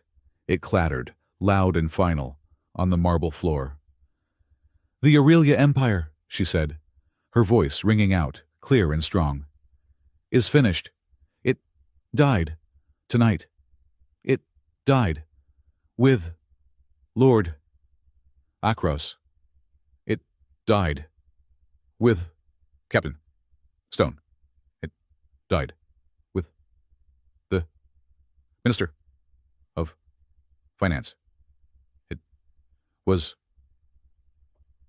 hollow, rotting thing. And I will not be the Empress of corpse." She turned back to Kalen. "This man," she said, her voice softening, but still carrying to every corner, "did not destroy the Empire. He saved it. He saved me. He saved all of you. His power is not a curse. It is a legacy. The true legacy of this city. The legacy we stole and then forgot." She stepped toward him, closing the final distance. She put her hand on his chest, over the sigil of the eclipsed star. She could feel his heart, steady, under her palm. "I am tired of your games," she said to the nobles. "I am tired of your protocols and your fears and your pathetic grabs for power." She looked up into Kalen's eyes, his human, brown, weary eyes. "You asked me to pretend to be your husband for 1 week, he whispered, his voice cracking. "I know," she whispered back, tears welling in her eyes. "A terrible mistake. I should have asked for so much more." She turned, taking his hand, lacing her fingers with his. She faced her court, her people, her past. "I am Leora, Saren," she declared, her voice strong. "And this is Kalen of Cygnus." The hidden emperor.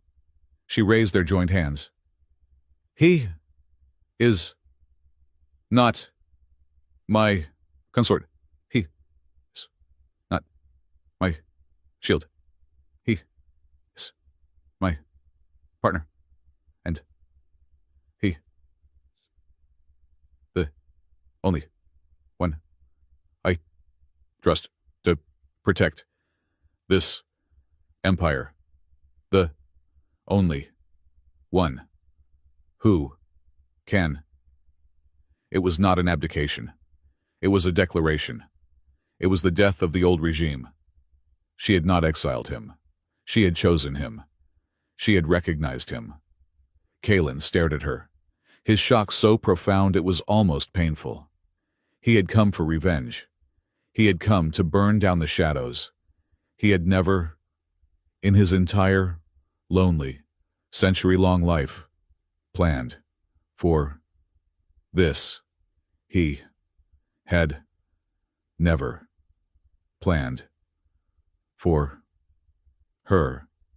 The Duchess Elmira and the heads of the 9 houses stared, speechless. They had just watched their entire political structure, their entire world, dissolve in favor of a bond they could not understand, and a power they could not control. The war was over. The battle was won. But Leora knew, as she stood hand in hand with the weary, exhausted, and terrifyingly powerful man she loved, the real work, the work of building something new from these ashes, had only just begun. The silence that followed Leora's declaration was absolute. It was a vacuum, sucking away the last vestiges of the old world, the old order. The assembled nobles, the heads of the 9 houses, were statues carved from fear. Their mouths were open, but their titles, their power, their protocols, had been rendered meaningless. They were simply witnesses. Kalen was staring at Leora as if he was seeing a sun ignite. He had come to this place as a ghost, expecting to find only shadows. He had found, instead, the one thing he had not believed existed a purpose beyond revenge. He had been ready for exile. He had been born for it. He was completely, utterly unprepared for acceptance. Leora kept her hand linked with his. His was clammy, weak, the immense power he had expended having left him an empty vessel. But her grip was firm. She was no longer just anchoring him. She was holding him. She was claiming him. She turned her gaze back to Duchess Elmira. The old woman looked as if she had aged 100 years in the last 5 minutes. Her authority, built on a lifetime of tradition and nuance, had been atomized by a single act of impossible power and a single declaration of impossible love. "Duchess," Leora said, her voice quiet, no longer the ringing command of an empress, but the weary, final word of a victor. "Go, see to your people. The city below is damaged. There are fires. There are wounded. Your titles mean nothing if you have no one to lead. Go.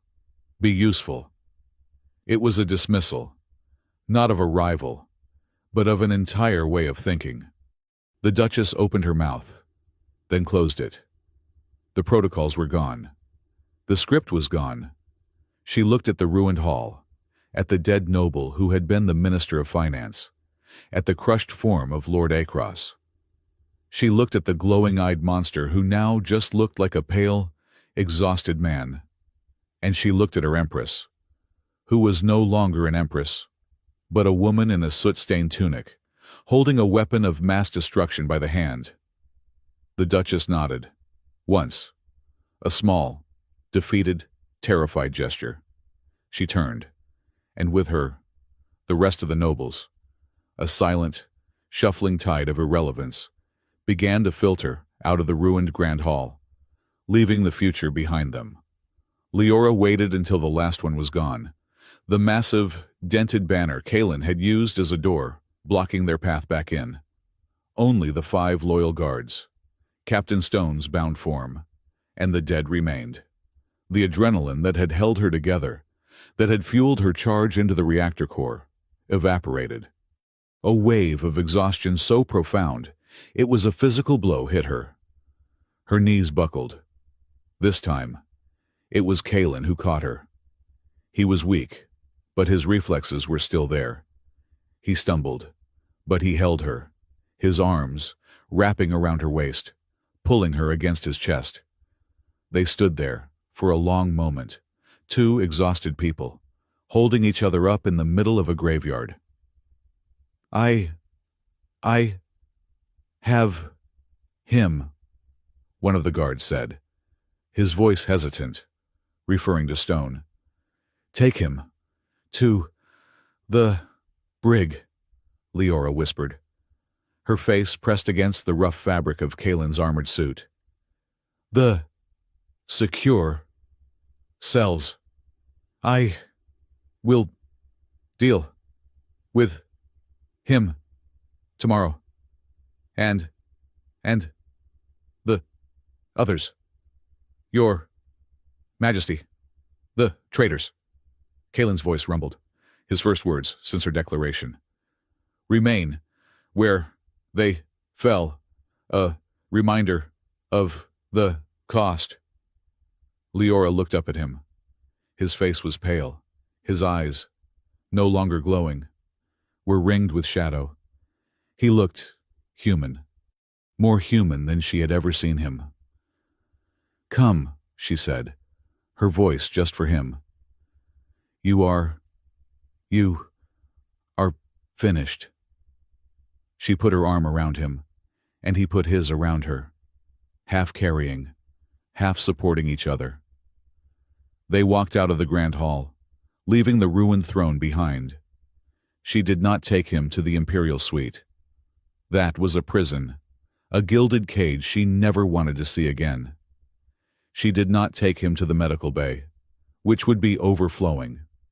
She took him down 3 levels to the simple, small, 2-room quarters that had been assigned to Specialist Mason Hawk. It was the only real place in the palace. It was untouched by the intrigue, by the power. It was his. She guided him inside, the 2 loyal guards posting themselves outside the door. She did not have to command them. They just knew. The door slid shut. They were, for the first time since this charade began, truly, completely, and terrifyingly alone.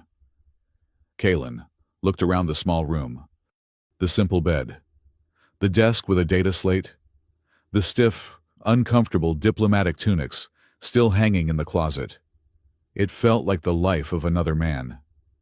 He let go of Leora, stumbling toward the bed. He did not sit. He collapsed, falling face first onto the simple coverlet, his breath leaving him in a single, agonized groan. The fight was over. The adrenaline was gone, and the century of weariness came crashing down. Leora stood by the door, her heart hammering. The Empress was gone. The warrior was gone. She was just Leora, and the most dangerous, powerful, and broken man in the galaxy was face down on her employee's bed. She did not panic. She did not call for help. She did what her instincts told her. She walked to the small bathroom, found a simple medical kit, and pulled a fresh, clean tunic from the closet. She came back to the bed. He had not moved. He was breathing, a shallow, ragged sound. Kalen, she said softly. He did not respond. Mason, she tried, her voice even softer, a low groan. Both are too much trouble, he mumbled into the bedding. A small, weary smile touched her lips. She sat on the edge of the bed. Turn over. You are mess. With a monumental effort, he rolled onto his back. He stared at the ceiling. I think I broke your city. You did, she agreed, She opened the medkit. You also saved it and me. So, I suppose we can call it even. She took a sterile cloth and a cleansing solution. She reached for his face, for the small cut on his cheek he had gotten during the assassination attempt, a cut that now seemed like a lifetime ago. He flinched, his eyes snapping open, his hand shooting up, grabbing her wrist. It was a reflex, fast as lightning, but the grip was weak. He stared at her, his eyes wide. The warrior seeing a threat. Leora did not pull away. She did not flinch. She just held her hand steady, his fingers clamped around her wrist. I am not going to hurt you, Kalen. His name, on her lips. It sounded strange. He looked at her hand, and then at her face. The cold, lethal focus faded, replaced by a profound, exhausted shame. He let go of her wrist as if it were burning. I am sorry, he whispered. The reflexes are old. It is. All right, she said. She gently took his chin. Hold still. She dabbed at the cut. Her touch light. He closed his eyes, a shudder passing through him. No one had touched him like this, not with kindness, in 100 years. Your hands, she whispered. She looked. His hands, which had caught plasma, which had crushed armor, were red. The skin blistered, burned by the raw energy he had channeled. She took one of his hands in hers, her touch infinitely gentle. She began to clean the burns, applying a healing salve. He watched her, the Empress of Aurelia, in her soot-stained undertunic, kneeling on the floor by his bed, tending to his wounds like he was just a man. Leora, he said, his voice rough.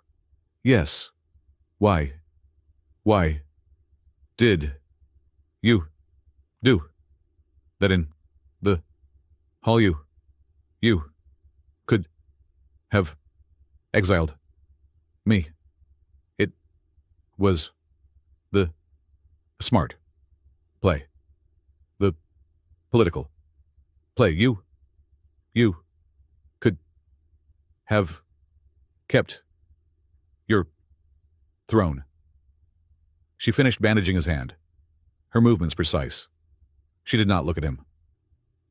I have been making the smart play my entire life. It got me. Crumbling empire. Court of traitors. And a fake fiancé. She finally looked up, her eyes clear and brilliant, meeting his. I was tired of being smart. I wanted to be right. And standing with you was the first thing that felt right in my entire life. He stared at her, his heart, a cold, dead thing for a century, giving a painful, slow thud. Should I call you Kalen? She asked, the question breaking the intensity.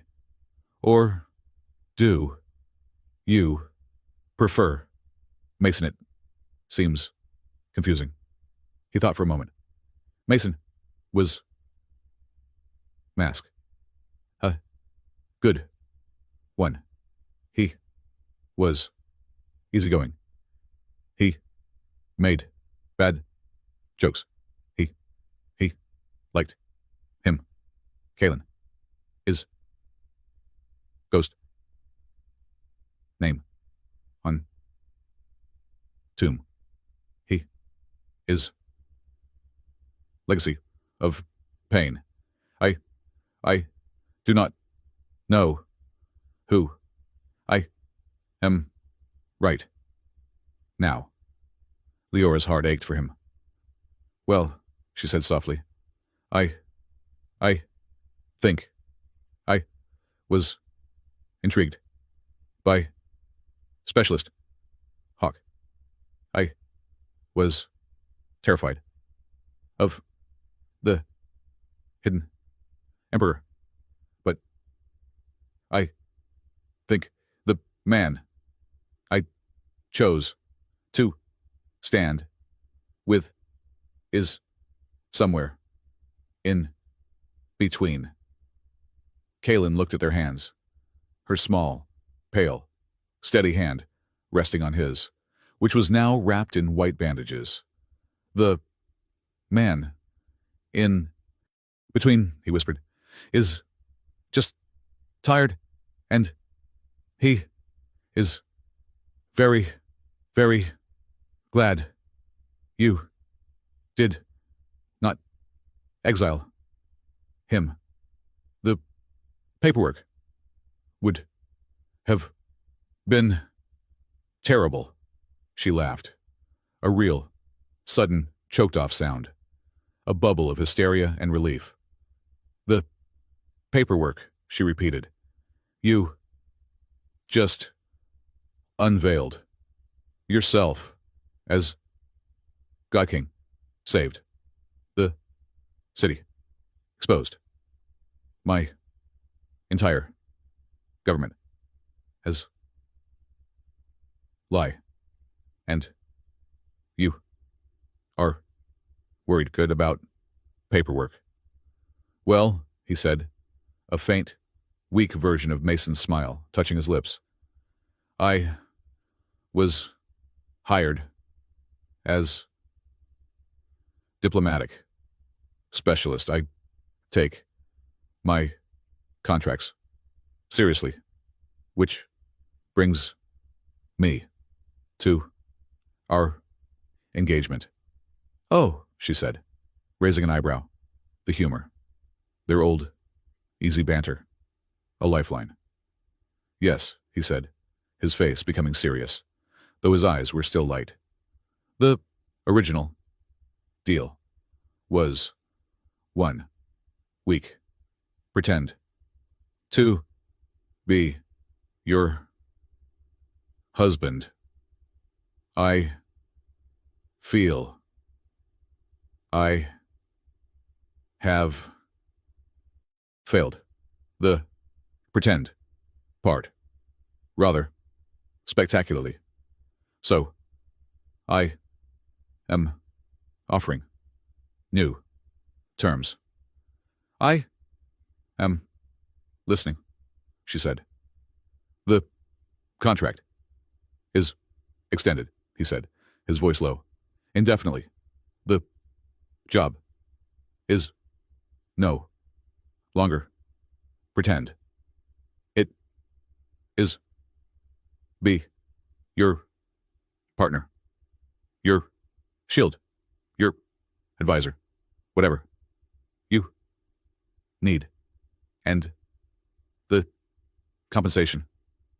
Yes, she whispered, is that you occasionally let me make fun of Duchess Elmira's hats, and that you never again wear one of those horrible, suffocating strength gowns.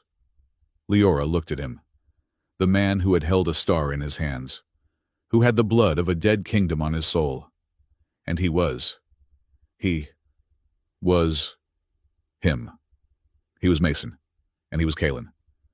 I think, she said, her voice soft, those terms are acceptable, but I have condition of my own. Anything. No. More. Secrets. Kalen. No. More hiding. We just broke an empire. If we are going to build something new from this, it has to be built on truth. Our truth. He looked at her, and all the humor faded, replaced by a raw, profound gravity. He slowly, painfully, sat up, wincing as his exhausted muscles protested. He sat facing her on the bed. The truth, he said.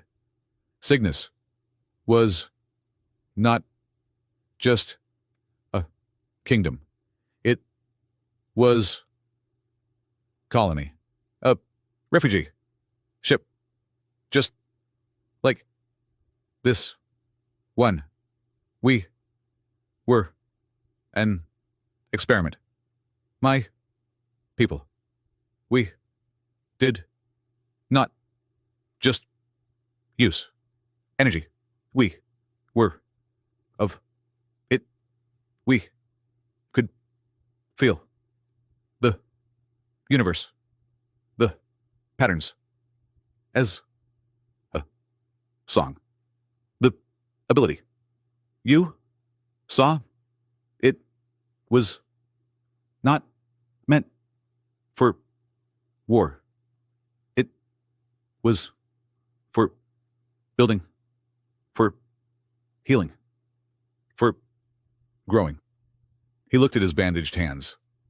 The cartel came, and they taught us how to turn our song into scream. They taught how to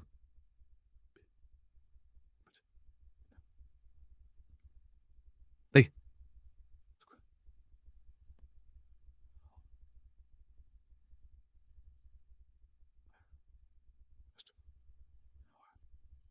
last who remembers the song. And I have spent my whole life just screaming until now, Leora whispered, her hand covering his. Maybe it is time to build again. He looked at her, his eyes searching hers. I do not know how. I only know how to hunt. Then I will teach you, she said. And you can teach me how to be more than just political play. The next morning found the empire in chaos. The spire was damaged, but miraculously stable. The arc drive was silent, the ancient heart of the city humming with a new, quiet power. The home fleet, loyal and confused, held orbit, awaiting orders that made sense. Leora and Kalen did not go to the ruined Grand Hall. They went to the command center. It was packed. Admirals, generals, the few terrified council members who had not fled, and new faces, engineers, medical staff, tactical officers, the people who, in the absence of the old order, had simply kept working. When Leora walked in, the room fell silent. She was not wearing a gown or a crown. She was wearing a simple, black, military-style tunic. Her hair was pulled back in a practical, severe knot. She looked less like an empress and more like a commander. And at her side, pale, bandaged, but standing tall, was Kalen. "Your Majesty," the fleet admiral said, his voice rough with relief. "And Lord Kalen, we await your orders." Kalen shook his head. "I am not Lord. I am advisor. Hawk." He used the old name, the Mason name, as a new title. "The Empress commands." Leora stepped up to the holographic map. It was still showing the tattered remnants of her trade routes. "Admiral," she said, her voice clear, all exhaustion gone, replaced by steel. "Our orders are simple. First, secure this system. No one in or out without my direct authority. Second, redirect all medical and engineering resources to the city below. We heal our own first. Third." She looked at the map, at the vast, dark emptiness of space where the cartel had fled.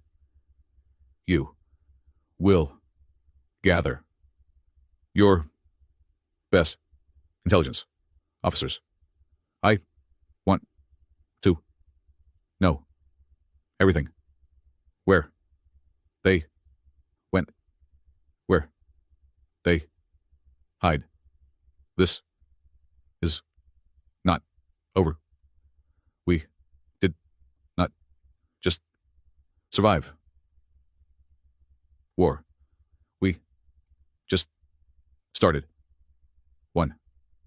It was a new beginning. A hard, cold, and utterly necessary one." As the admirals and officers rushed to follow her commands, the room buzzing with a new, desperate energy.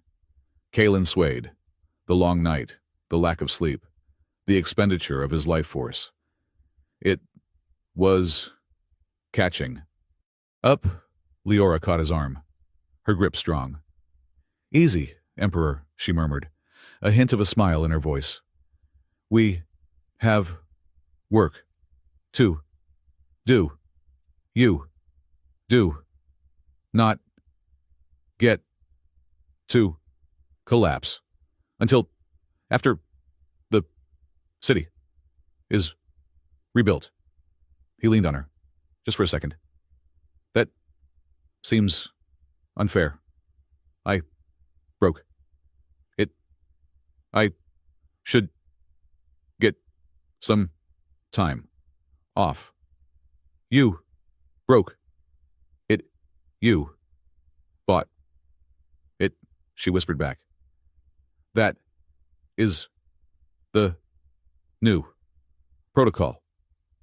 Later that evening, they stood on the private balcony of her suite. The air was cold, sharp with the tang of smoke from the fires below. The city was a patchwork of light and dark. "It is a mess," Kalen said. He was leaning on the railing, the wind pulling at his dark hair. "Yes," Leora agreed. She stood beside him, shoulder to shoulder. "It is, but it is our mess. And for the first time in my life, I feel like I can actually fix." He looked at her. "The cartel will be back. They do not forgive. They do not forget. They will send more. They will try to take this power, to take you. I know," she said, "but This time, we will be ready. We are not hollow empire. We are not defined by dusty traditions. We are defined by this. She gestured to the city. By survival. And what are we, Leora? He asked, his voice low, the question he had been afraid to ask. We are not fake engagement. We are not Empress and advisor. Leora turned, facing him. The city lights cast shadows on his face, highlighting the weariness, the strength. No, she said. We are not. He reached up, his bandaged hand brushing a strand of hair from her face. His touch was hesitant. I am not the man you hired, Leora. No, she whispered, leaning into his touch. You are the man who came back from the dead to save us. You are the man who showed me how to be strong.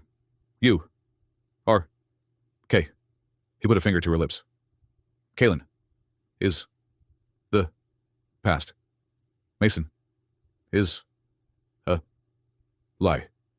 I just want to be yours. She closed the small distance between them. She took his face in her hands, her palms on his rough cheeks. You already are. The kiss, their second, was nothing like the first. The first had been born of desperation and relief. This was a choice. It was slow. It was deep. It was a promise. It was the sealing of a new contract, written not in protocols, but in truth. When they finally broke apart, they rested their foreheads together, breathing the same cold air. Future, he whispered, his voice thick. Built on truth. No more secrets. No more secrets, she agreed, a small smile playing on her lips. Well, maybe just one. He pulled back, a flicker of the old Mason panic in his eyes. What? I am still never going to tell you, she said, her voice full of a new, light, happy laughter. What I really thought of your tomato garden joke. It was terrible. He stared at her, stunned, and then he laughed. A real, deep, genuine laugh. It was the laugh of a man who was no longer a ghost. It was the first, real, hopeful sound of their new world. The laughter on the balcony, a fragile, new sound in a city of ruins, was the first real action of the new era. It was a sound that, in the days and weeks that followed, became a kind of blueprint. The old Aurelia Empire, with its suffocating protocols and silent, shadowy intrigue, was dead, crushed beneath a ton of ornamental metal and its own rotting foundation. The new, whatever it was being born in smoke, steel, and the exhausted healing light of two people who had found each other in the wreckage. Reconstruction was not a grand or noble affair. It was brutal, dirty, and endless. Leora had been right. Kaylin, having broken the city, was not allowed to collapse. He was, however, allowed to be very grumpy about it.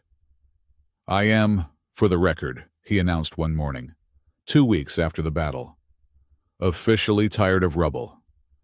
He was sitting, not on a throne, but on a stack of plasma conduits in the Spire's newly established primary engineering bay, which had once been a ballroom. His bandaged hands were healing, but the skin was still new and pink. He was pale and thinner, the power he had expended having taken a visible, physical toll. He looked less like a god king and more like a poet who had lost an argument with a star. "And I," Leora replied, not looking up from the holographic schematics she was reviewing with a team of engineers. "I'm officially tired of an advisor who complains more than he advises. We need to reroute the primary energy grid, Kalen. Your ancestors built this place. Where is the junction?" Kalen sighed, closing his eyes. The easy, casual way she asked him to do the impossible was still new. He was no longer a weapon. He was a utility. He let his mind sink, just a little, into the hum of the arc, the deep, living song of the spire. His voice was quiet. "It is not a junction. It is a braid, a harmonic confluence. You cannot reroute it. You have to ask it to move. Tell your engineers to stop thinking in terms of pipes. Tell them to think in terms of music. Pitch the flow 2 degrees higher on the harmonic scale." The chief engineer, a woman with a face like cured leather, stared at Leora. "Your Majesty, I have no idea what that means." "He means," Leora said, rubbing the bridge of her nose, "that the conduit is sensitive to frequency. Try modulating the power flow with a 2% sequential increase. And for goodness sake, just trust me, or him, whichever is less insane for you today." This was their new life, a partnership forged in crisis, now being tempered in the logistical nightmare of the aftermath. Leora was the face, the voice, the undeniable will of the new government. She was brilliant, ruthless, and freed from her old constraints. She was terrifyingly efficient. She disbanded the High Council of the Nine Houses, replacing it with an emergency provisional council made up of fleet admirals, chief engineers, medical officers, and a single, stunned, still surviving noble Duchess Elmira, whom Leora had kept on, as she later told Kalen, to manage the flower arrangements and remind us not to become barbarians. Kalen, on the other hand, was the secret. He was the miracle and the problem. He was the one who could feel the arc, who could coax its ancient, alien systems back to life. He was the Spire's living operating manual, its power source, and its only true defender. He had, in effect, become the soul of the machine, the ghost in their new home. He was also, stubbornly, Mason Hawk, Special Advisor. "It is a ridiculous title," Leora told him one night. They were in her new, smaller, more practical quarters. The Imperial Suite, she had declared, was too large and smelled of bad decisions. They were sharing a meal, simple rations, over a desk covered in damage reports. "I like it," he said, pushing synthetic protein around his plate. "It has a nice ring. Special Advisor. It makes me sound mysterious. You are a 100-year-old telekinetic ghost emperor who can melt tanks with his mind," she pointed out. "And you are worried about sounding mysterious." "Exactly," he said, flashing a weak smile, the first Mason smile she had seen in weeks. "The title is redundant, which I find hilarious. It is a joke only I get. Well, me and now you." "I do not get it," she said, though the corner of her own mouth twitched. "I think it is stupid." "Then my work here is done," he said. The humor, however, was a thin blanket over a very cold reality. The cartel was gone, but the empire was shattered. The Nine Houses, while terrified, were not gone. They were waiting to see if the monster in the spire would eat their new, terrifying Empress, waiting to see if the old power structure would re-emerge. The confrontation came, as Leora knew it would. Duchess Almyra, her face a mask of polite, traditional terror, requested a formal audience. They met in the command center. Leora stood before the main tactical map. Kalen stood beside her, his arms crossed, his face impassive. He was no longer Mason. He was Kalen, the advisor. "Your Majesty," the Duchess began, her voice a relic from another age. "And Lord Advisor." "Just advisor," Kalen corrected, his voice flat. "Of course," the Duchess swallowed. "The rebuilding progresses. The houses are grateful for your leadership, Your Majesty. But there are questions. The structure of the future. The line of succession. The formalization of this new council. The people need stability. They need to see their Empress." The last word was an emphasis, a plea, a demand. Be what you were. Put the monster on a leash. Leora looked at the map. "Stability," she repeated. "You mistake what that is. Duchess, stability is not a return to the past. The past was a lie. It was a rot that almost killed us all.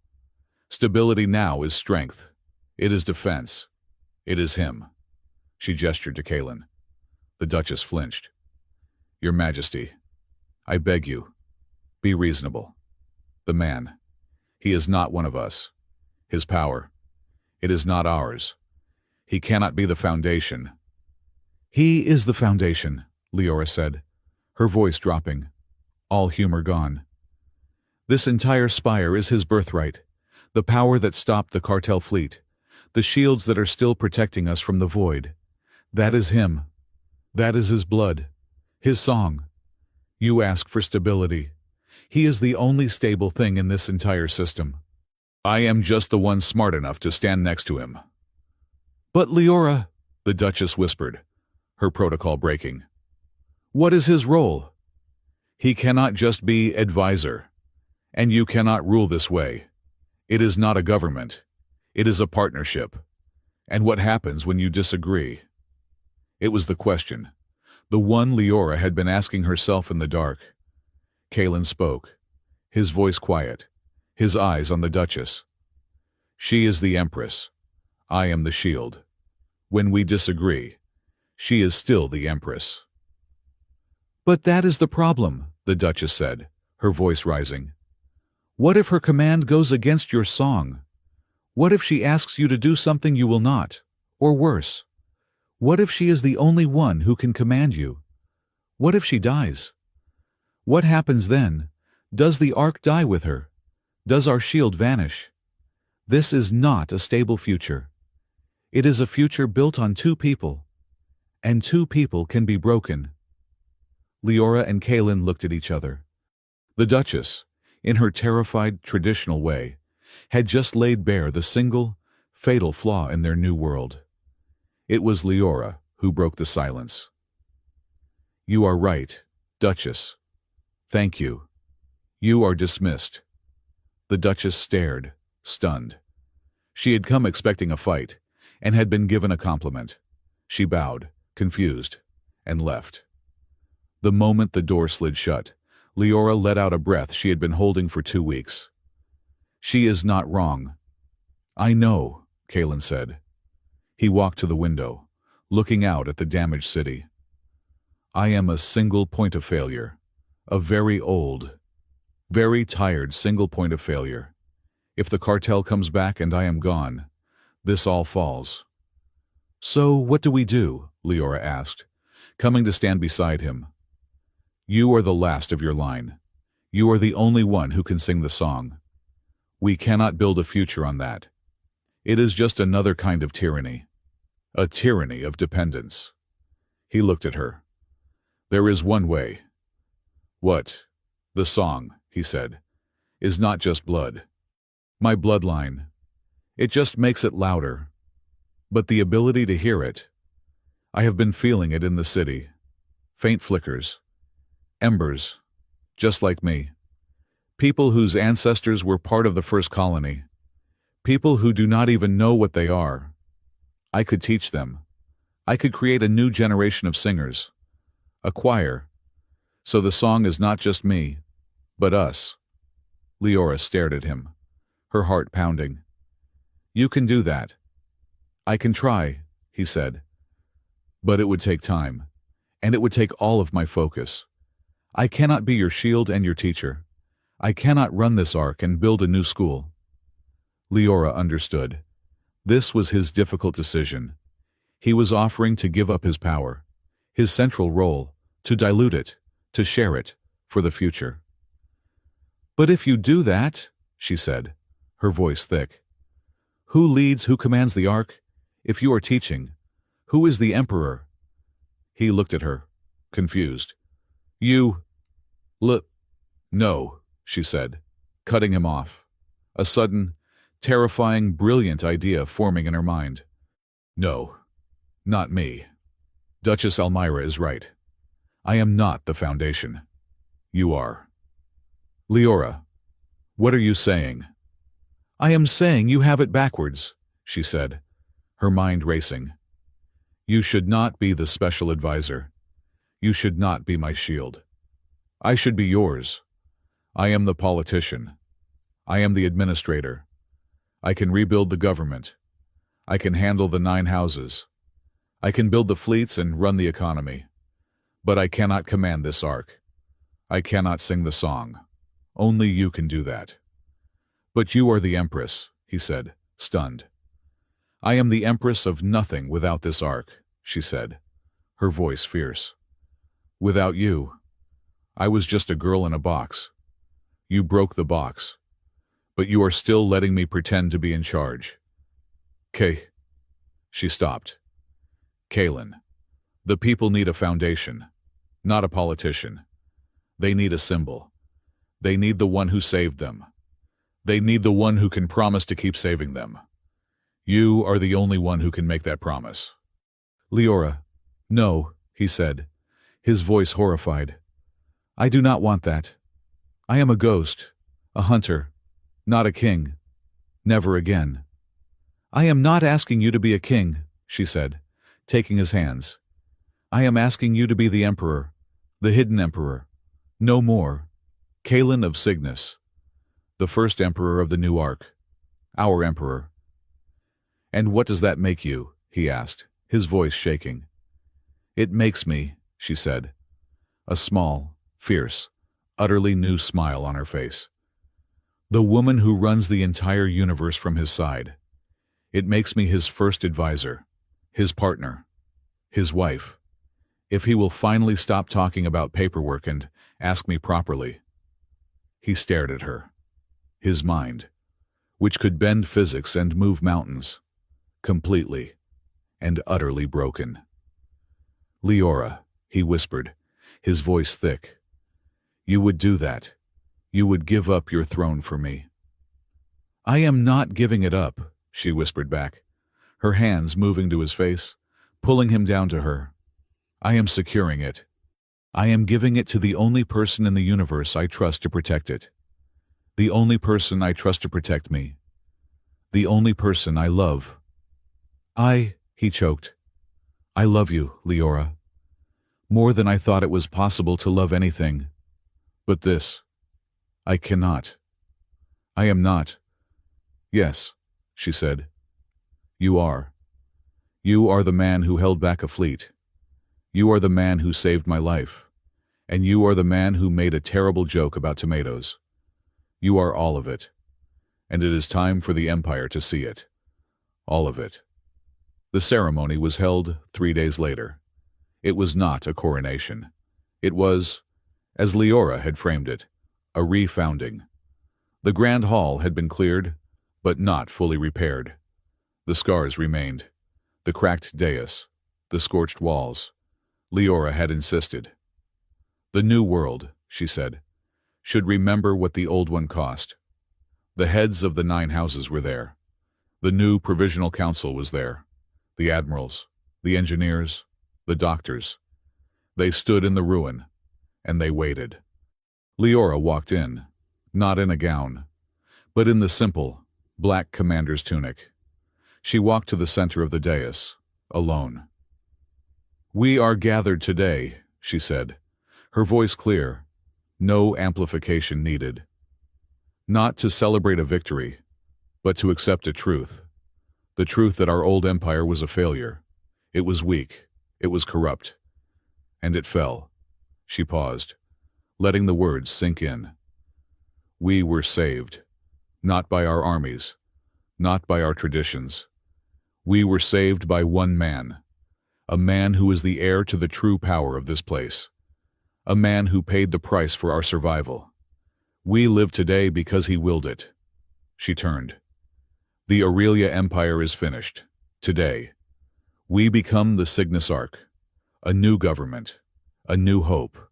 And we need a new leader. One who can not only lead us, but protect us. One who can hear the song of our future." She held out her hand. From the shadows, Kalen emerged. He was not wearing a formal tunic. He was wearing his simple, dark, armored suit. The eclipsed star on his chest was glowing, a soft, steady, blue-white light. He looked like himself. He looked like an emperor. He walked to her, took her hand, and stood beside her. Leora turned to the assembly. "I, Leora Saren, last of my line, do hereby cede my title, my power, and my authority. I pledge my fealty, my life, and my love to him, to Kalen of Cygnus, the first emperor of the Ark." She dropped to one knee. A gasp echoed through the hall. Kalen looked down at her, his face a mask of love and terror. He had not expected this. He gently pulled her up. He kissed her forehead, and then he turned to face the room. His eyes were glowing. "I accept," he said, his voice, amplified by his own power, resonating in their very bones. "I accept this charge, not as a ruler, but as a guardian. I will be your shield. I will teach you the song, and we will rebuild." He held up Leora's hand. "But I will not do it alone. This is my Empress, my partner, my first advisor. You will obey her, as you obey me. We are two parts of one whole, and together, we will face whatever darkness comes next." The future was not a promise. It was a declaration of war, a war against the cartel, a war against the past. That night, they did not go to her quarters, or his. They went to the true heart of the spire, a place Kalen had not shown her. It was a small, high, glass-enclosed room, a quiet, simple observatory at the very apex of the Ark. It was, he had explained, the pilot's chair. "It is quiet," she said, looking out at the stars. The city, far below, was a map of healing lights. "It is the only place I can hear myself think," he said. He stood behind her, his arms wrapping around her waist, pulling her back against his chest. He was warm, solid. "Emperor," she whispered, leaning her head back against his shoulder. "Do not start," he groaned, his voice full of Mason's humor. "It is a terrible title. I sound like a villain in a children's story." "Well," she said, "you did melt a lot of rifles. Your Imperial Majesty." "I am never going to live that down," he said. "And you, first advisor, you do realize that just means you are my employee. Now I can technically fire you." "Try it," she dared, turning in his arms to face him. "This whole empire runs on my paperwork. You fire me, and this whole Ark does not get funded for the next fiscal quarter. Try me, Emperor." He looked at her, his eyes, so human, so warm, full of a light that had nothing to do with psionic energy. "You are terrifying. I love you so much." "I know," she said, her smile soft. "And I love you, Kalen, Mason, Your Majesty, all of it." "Good," he whispered, "because we have work to do. The cartel is still out there, and I have just painted the biggest target in the galaxy on our new home." "I know," she said, But this time, we are not a hollow empire. We are not a fake couple. We are an arc, and we are a family. He leaned in and kissed her, slow and deep, and full of the promise of a lifetime. It was not a resolution. It was a beginning. A hard one, dangerous, and perfectly true beginning. The song was starting, and this time, they would sing it together.